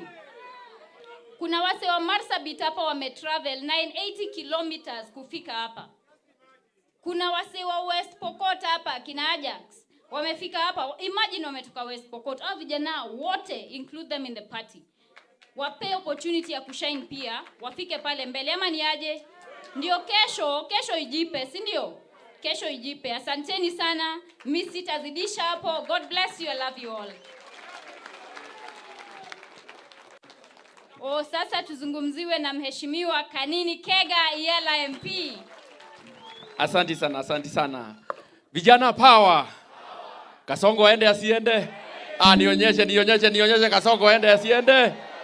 Your Excellency, this is your day with the young people. But I want to tell you, as young people, mimi mara ya kwanza kusimama nilikuwa 4th year university. Nikaanguka. I never give up. The second one, niliingia. So I want to assure you, jipe nguvu. You will make it. Na usiambiwe hata hii kiti ni ya fulani. Wakati huo tulikuwa tunashindana na watu walikuwa na pesa. Lakini niliingia. I want to assure you that you can make it. Your Excellency, if there is one thing that you will be remembered for in this country, because I have been there. Nimeona viongozi. Mimi nimekaa. Mzee nilikuwa na yeye. Baba nilijaribu kupandisha baba hapa kwa mlima. Ile kuanguka nilianguka hapa hujaiona. I want to assure you, Your Excellency, because there is something I have seen in you. Mentoring the young people. If there is something, and I want this one to go on record, the only leader I have seen mentoring young people for future, and not for future, for now and into the future, is His Excellency Rigathi Gachagua. And a leader is measured by not what he has done, no, but how he prepares his exit and also his succession. Because unaweza kuwa umefanya mengi mazuri, but if you don't prepare your exit, kila kitu inaweza haribika. Your Excellency, I want to assure you, sisi kama jeshi yako, tutakushikilia and make sure that Kasongo becomes one-term president. Thank you so much and God bless you.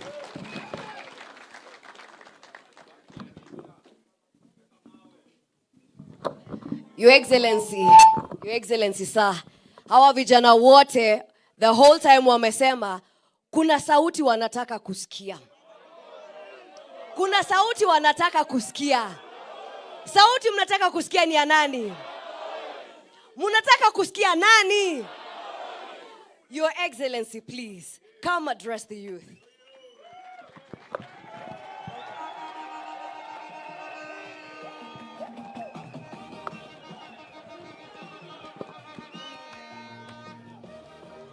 Harambe! Harambe! Muko wazima lakini? My boys. Ai, maboy mko sawa? My boys. Mama anauliza mko sawa? Mko sawa?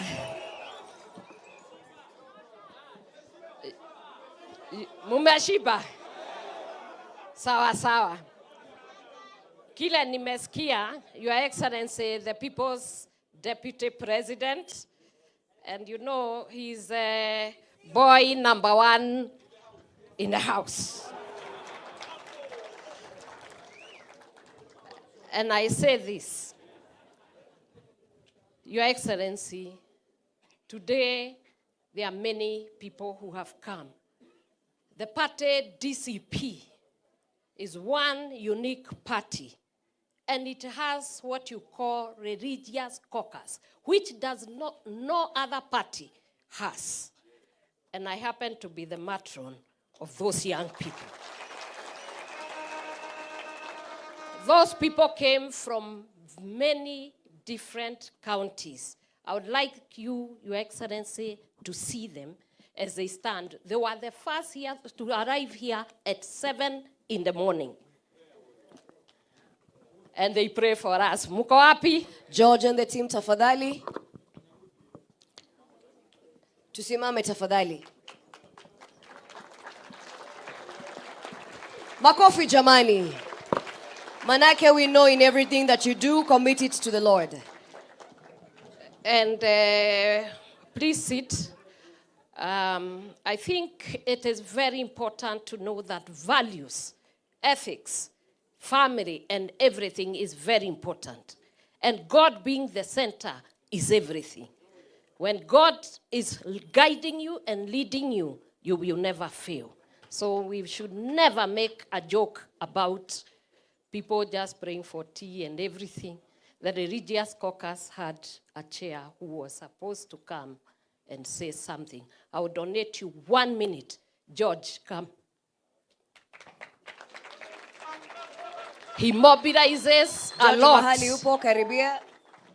I want you to take just 1 minute and show them how the religious people talk.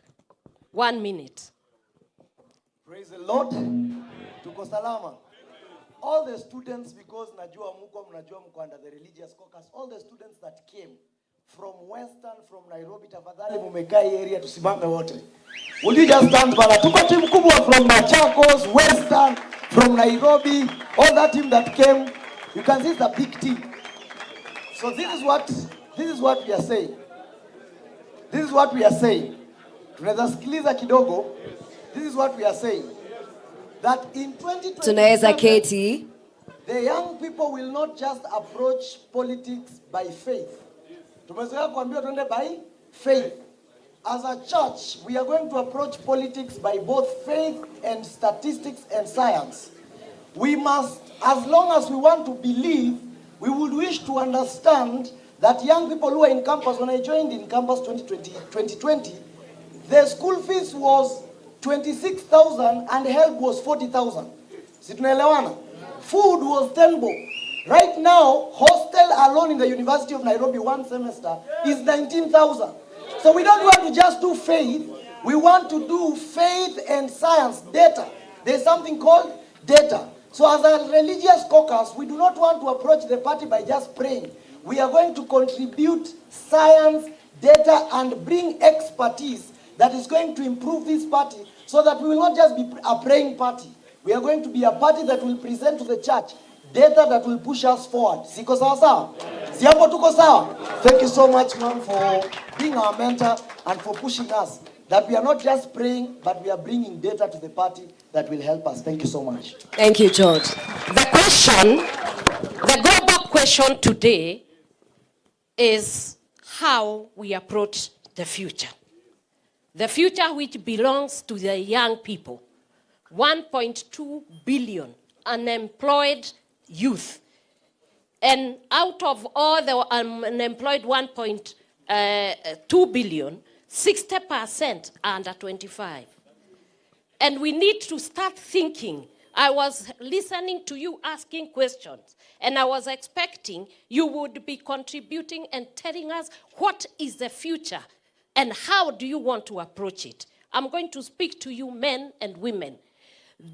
Leadership has no color, leadership has no religion, and leadership has no gender. If you are going to lead, you must stand your place. And you must be able to say what it is that you want to deliver. It is not just being a leader for the leader's sake. Because the offices you are asking, they are structures. But the individual is the office. We want offices that serve the people. You are the future. You are the one holding the future. You are the ones who have gone to school. You are the ones who are suffering from help. You are the ones who are suffering from this SHA and everything. And therefore, you are to shape the future by becoming who you are supposed to be. Stand up with your feet, think with your mind, and operationalize whatever system and structures that are going to be there. If it is your leaders, hold them accountable. It is not just whimpering emotions. It is a place where you ask, what are you going to do? And then, once they go to the end of it, have a marking scheme. Even yourselves, you'll be marked. There is something called accountability. You have seen His Excellency, he has been standing firm and bold. And if it is the truth, it must be said to whomever, wherever. It must be said. And when it comes to young people, existential threat of the young people is refusing them to have the democratic right to express themselves, because the future belongs to them and their children. If they are going to contribute to this country, they must be allowed to express themselves. They must be allowed to speak. They must be allowed to work within the space to see that the future is well grounded. Are you hearing me? Yes. And young people, let me tell you, sometimes if you see us standing and talking, I come from a background that many of you have read. The next thing is that I'm not just a housewife. Ask him, he found me at the university. Okay? Ndiye alisema aliniweka box. Lakini nafikiri tuliwekana box. Sisi wawili. And I'm a banker by profession, and I have been in project management, and I have seen. That is why in my office, I decided to do something that was different. To take care of the widows, orphans, people who are differently abled, and the boys. And I assure you, with His Excellency, when we get there is going to be affirmative action for the boy child. There is going to be one. But all I ask you in leadership, please stand your ground and make sure you are standing not for status, but to serve the people. God bless you. Asante sana, Your Excellency. Please remain there, and His Excellency, so that you can receive this proposal from the Persons with Disability proposal. Manake, you've been championing that very important noble cause where they want to be heard. Your Excellency, you will receive this proposal from this team. They also have a gift for you. Tafadhali tuweze kuwa tunakaribisha ile zawadi yao. Tafadhali karibisha ile zawadi. Ladies and gentlemen, members of the 4 states, Her Excellency, His Excellency receiving the proposal from the Persons with Disability DCP League. Inaeleza maoni yao kuhusu ni vipi wangependa kuwa included. Sababu sote lazima tuwe tunapata mambo yetu sawa sawa. Shikilia zawadi kidogo. Baada ya hapo, Your Excellencies, mtareceive zawadi. Zawadi hii imetoka bado kutoka hii team. Ni zawadi murwa kabisa, Your Excellencies. Tafadhali shika muweze kuelewa. Kidogo tu. Zawadi hii, Your Excellency, unakumbuka kuna siku kadhaa uliwahi sema umechukua muda kidogo kwenda kwenye mlima kufikiria zaidi na haswa kuomba mwongozo kutoka kwake Mwenyezi Mungu. Basi hawa wameweza kukuletea zawadi na kukutunu. Waseme tu. Thank you so much, His Excellency, the Deputy President, Gitungati 001. Vijana hai. Vijana hai. Your Excellency, hii ni zawadi ambao tumekuletea. Wakati ambapo ulisema umechukua leave ya kuenda kupumzika na kuomba. Tukaona kuna mlima hapa na kuna mto. Wewe ndio kingpin in Mount Kenya. Number 2, umekuwa ukizungumza mambo ya kweli. Na yale mambo ambayo umekuwa ukizungumza, Your Excellency, hakuna mtu wa serikali amekuja kupinga. Yale mambo tunasikia ni matusi na wakabila. Tumesikia iko watu wa Kisumu hapa. Hao hawajatoka kwa mlima. Kwa hivyo tunataka kusema DCP ni chama ya kila mtu. Asante sana. Thank you so much, Your Excellency. Kuna zawadi ya mwisho. Sisi sasa tutaondoka tuwapishe wenzetu. Wako na zawadi ya mwisho ili His Excellency aweze kuongea. Na His Excellency atareceive hiyo zawadi pale juu ya podium, ambapo immediately after tutaweza kumpata akiongea. Youth League, tafadhali karibieni muweze kumpatia zawadi. Hatutasema chochote manake picha hii portrait inaeleza waziwazi. Tazama picha hiyo ya His Excellency. Ni portrait ambayo iko na simba. Manake huyu ni simba. Simba kabisa ambaye kazi yake inaonekana. Her Excellency akiwa pamoja na team hii ya youth. Tunasema ni one time. Asanteni sana kwa ishara hiyo ya ukakamavu na ujasiri, Simba Rigiji. Tafadhali sasa wote tuondoke kwenye stage. Tupate His Excellency akiweza kutuaddress. Vijana, asanteni sana. His Excellency sasa ataweza kutuongelesha. Members of the 4th state, tupo tayari. Asante. Tutaweza kuongeleshwa na His Excellency.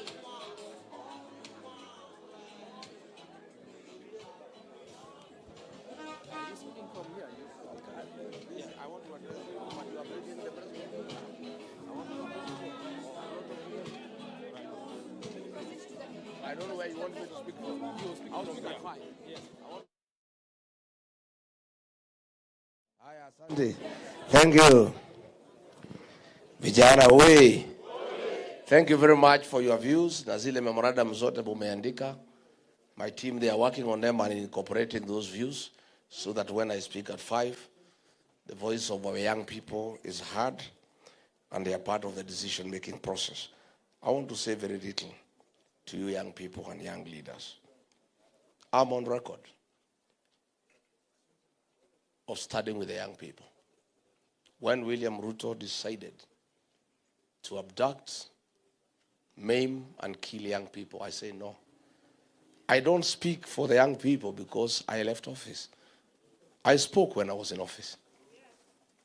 When I realized William Ruto had become excessive and he was not listening to me or anybody else, in terms of killing Gen Zs, in terms of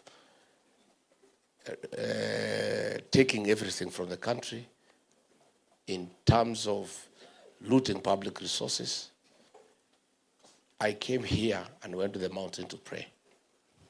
I was here for 8 days and asked God to help me to make a decision whether to just sit by, enjoy the privileges and the perks that go with the office of the Deputy President, or say no and face the consequences. I left office, I switched to my phones, I came here to this forest here and prayed. And God showed me the way and said, no, you can't sit back and enjoy the privileges and the perks that go with the office. Stand with the people of Kenya, stand with the young people, stand with everybody, and face the consequences, whatever they are. And I went back to Nairobi and I started telling him no. In cabinet, in Security Council meeting, I said no. When the issue of young people came, and he gave instructions that they should be abducted and tortured, and if possible, killed, I said no. I was the lone voice in the National Security Council. And I said no. I said, Mr. President, one, it's against the 10 Commandments. Thou shalt not kill. Number 2, it's against our Constitution. Everybody, anybody who has committed a crime should be arrested and taken to court to face justice. I also said I'm a parent. I'm a father to some young boys. And I would not like them to face what you are saying. And I said no. And he was very unhappy with me. In fact, that is what now made him and me disagree completely. Then there was the Finance Bill 2024. When it was brought before the cabinet committee that I chaired, I said no. And some members there texted him, and he told me, let it come to the main cabinet. I was the lone voice. I oppose Finance Bill 2024. And I started telling MPs to listen to the ground. And I told him this thing, people cannot accept. And if you force it, you'll have an egg on your face. He told me off and told me I'm opposing government from within. I went away. And of course, people said no. The Gen Zs came out. I called Professor Kindiki. That's why I have very little regard for that man. Very little regard. I called him. Yeah? I called him after the Security Council meeting. I said, Professor, what you are being told to do, is it right? Is it biblical? Is it in accordance with the Constitution? As a parent, how can you? And he said, no, mimi lazima nifanye vile rais amesema. Lazima nifanye vile rais amesema. Nikamuuliza, including abducting and killing young people. Sasa kama rais amesema, mimi nitafanya nini? I'll never. You know, if he refused, and I had refused, the two of us, probably those boys and girls would not have died. If Kindiki had put his foot down. Because even the IG then was uncomfortable. But he was a coward. The general was just there. You know, I told Kindiki, please, let's go and face this man and tell him this decision is wrong. He said no. So it happened. So what do? I'm deputy president. The government that serves have killed people in parliament, have exterminated young people with a great future, I am part of that government. What do I do? Again, I prayed. I said, God, give me courage, give me strength to make a decision. I took a plane and went to Mombasa. The killing had happened on June 25. In the evening, William Ruto called a press conference. He never invited me. Ordinarily, I would be there. And called these young people criminals and treasoners and says they'll be hunted like rats. I was very offended. So the following day, I got a press conference in Mombasa. And I was in office. I said, I don't agree with this decision. One, these young people are not criminals. They are my sons and daughters. And they have a legitimate concern. And somebody should listen to them. And this is wrong. He later called me and really abused me and told me I'll know who he is and I'll face the consequences. The decision to start my impeachment started on that day. I stood with the young people of this country.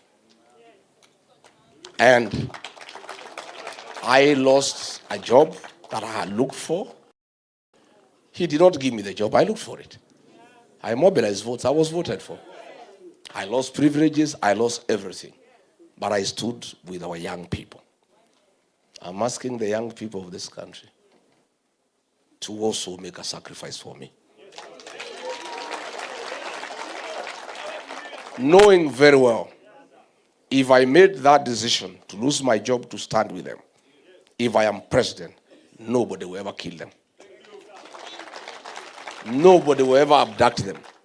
Nobody will ever take them through that torturous journey. I am a firm and a serious believer in the destiny of our young people.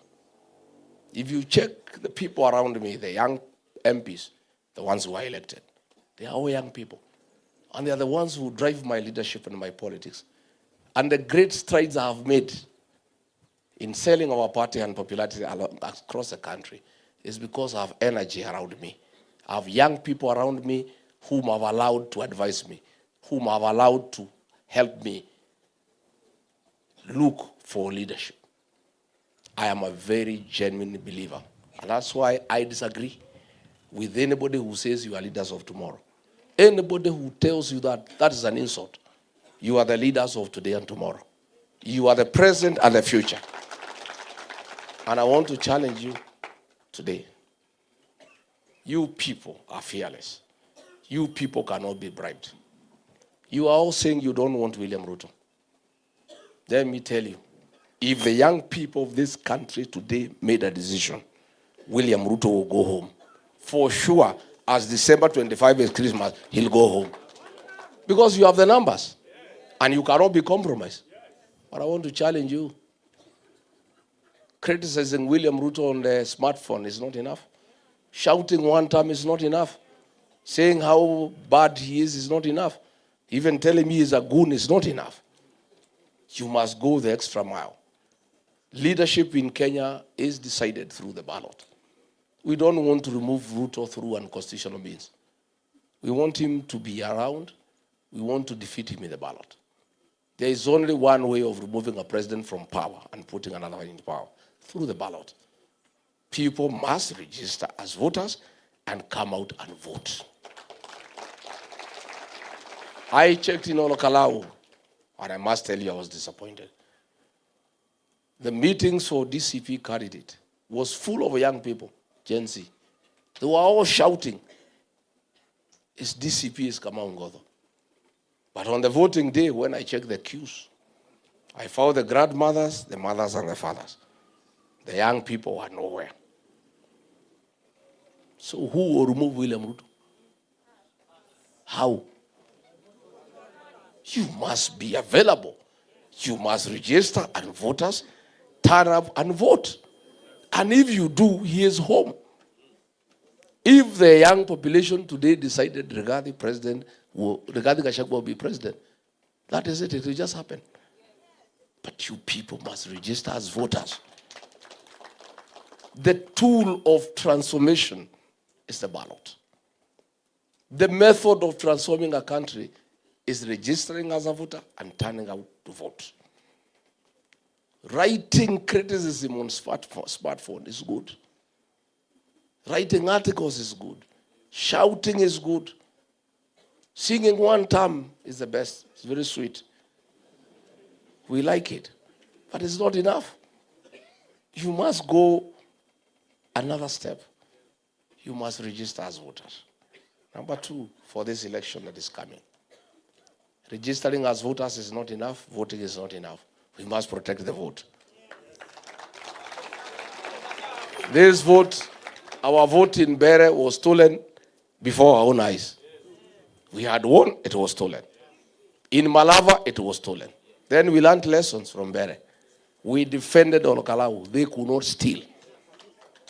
2027, they will not steal. And we are saying, you vote and remain and guard. There are 2 responsibilities on that day. Voting and guarding. And they go together. Voting is not enough. Number 3 are the most important.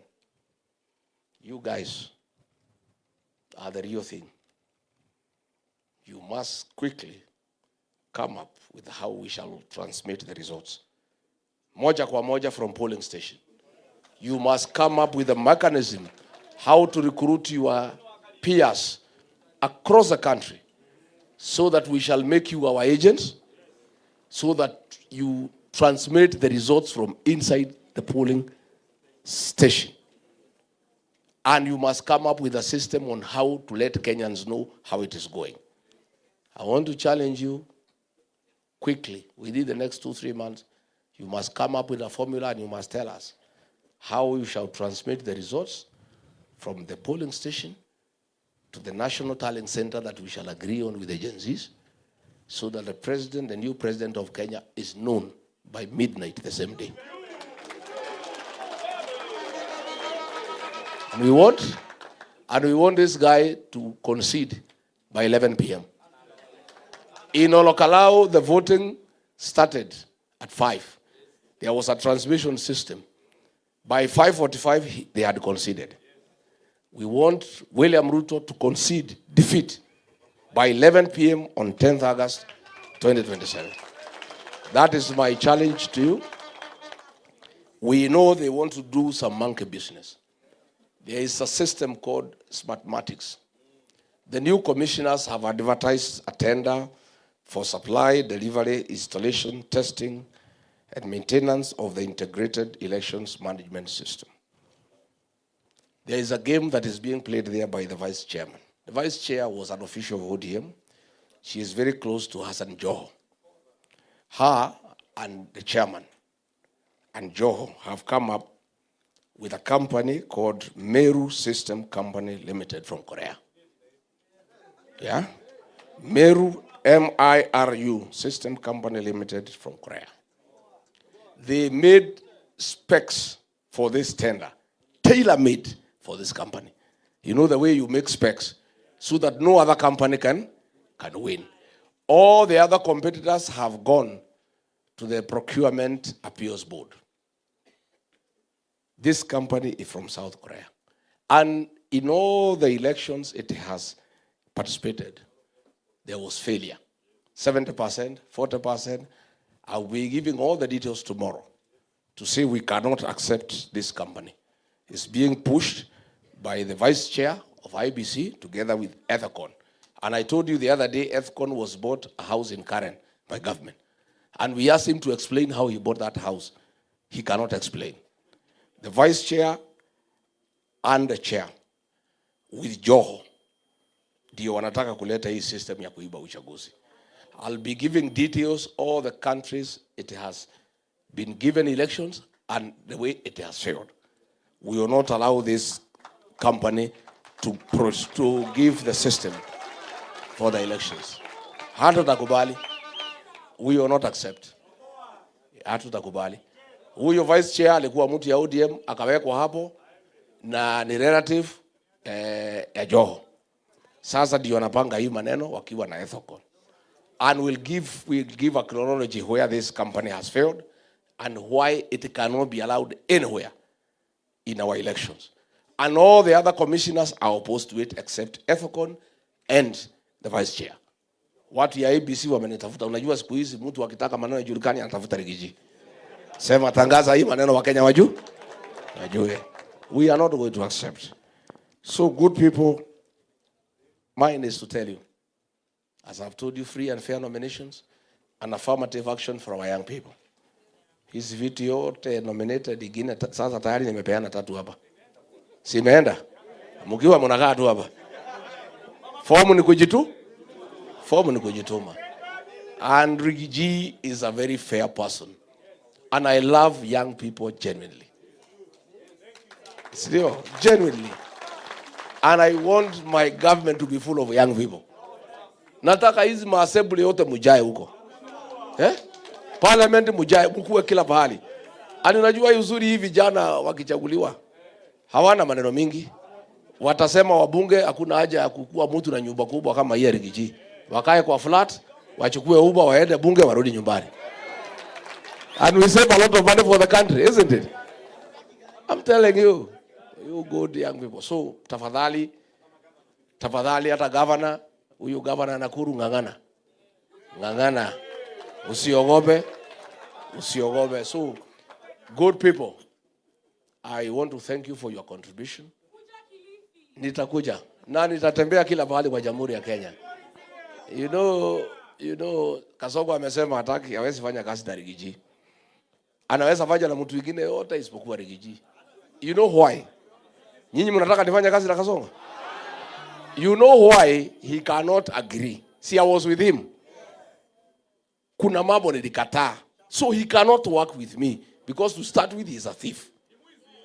One, he knows I cannot allow him to abduct people and I cannot agree to extrajudicial killings. Number 2, he knows I cannot agree to sale of public assets. Number 3, he knows I cannot agree diversion of security money for politics. Number 4, he knows vile amechukua jamii moja yake amejaza polisi na kila pahali, siwezi kubali. You know? He also knows I am not a yes man. Yeye anatafuta sanamu. Si yako na moja? Yes sir. Wewe Sabrano. Kuja hapa. Hii vijana ya Gen Z wananisumbua. Imagine wananichora. Wananiweka kwa jeneza. Sabrano nisaidie. Abduct these people. Kill them. Hakikisha umewahangaisha. Sabrano ni bure si bure? Ni bonoko si bonoko? William Ruto is saying he can work with everybody else but not Ricky G. Because Ricky G cannot be a yes person. He is a truthful man.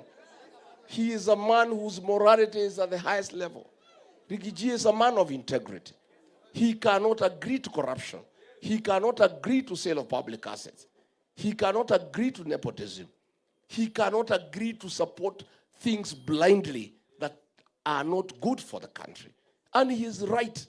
He cannot work with Ricky G. I want to say I cannot work with William Ruto because he is a killer. I don't believe in killing people. I don't believe in stealing the public. So, nimesema, if he can get somebody else wa kufanya kazi na yeye, afanye na yeye. Mimi mambo ya goons siwezi kubali. Na tuliwachana na yeye kwa sababu tabia yake ni mbaya. And he cannot change that man. So there is no possibility that we can work together. In any case, listening to the people of Kenya, atafukuzwa next year. Sasa hata hii anasema hawezi fanya na mimi, atakosa kufanya na mimi na atakuwa nyumbani. Unless anaongea mambo ya kulima shamba yake. Unless he is saying hatuwezi lima shamba pamoja. Because from where I sit, Eco International Organization, very credible, imefanya poll. His rating is at 17%. And as a sitting president, it cannot get better, it can only get worse. So mambo ya Kasongo is a fate accompli. Is what the Italians call finito. Inaitwa? Na ile vijana wanaita kufinish? Ati vijana wanaita kufinish? That is it. So there is no possibility that he can work with anybody else, not just even Ricky G. Because you'll not be there. Unless he's looking for a farm manager or he's looking for somebody who can run his businesses. Yeah. Afanya na hao watu. Vijana tumeelewana? Nimeshukuru sana. I need to go ni prepare kidogo ndio mtania company kwa hii pressa mtapanga. Maybe nitakuja tu kufanyia hapa provided you listen without talking so that we can deliver to the country. Yes. Si ndio? Si ndio? Kabisa. So you can stretch your feet kidogo 5-10 minutes then we retreat here ndio niseme ile nataka niseme kama ni. It is even good that I'm using the communique from Wamunyoro in the company of young people. Absolutely. The right audience, kabisa. I love, and all those things we want to do are for the greatest benefit to the young people. Because hii Kenya ni yenu. Sisi miaka yetu naendelea kusonga. Hii Kenya ikiwa mzuri, watu wale ambao watafaidika ni nyinyi. Huyu Kasongo kwa bahati mbaya akirudi watu mtapata shida ni nyinyi. Anaweza rudi? Hamwezi kubali? Asanteni sana, may God bless you. Asante Your Excellency, tutarudi ili tuweze kuwa na hiyo press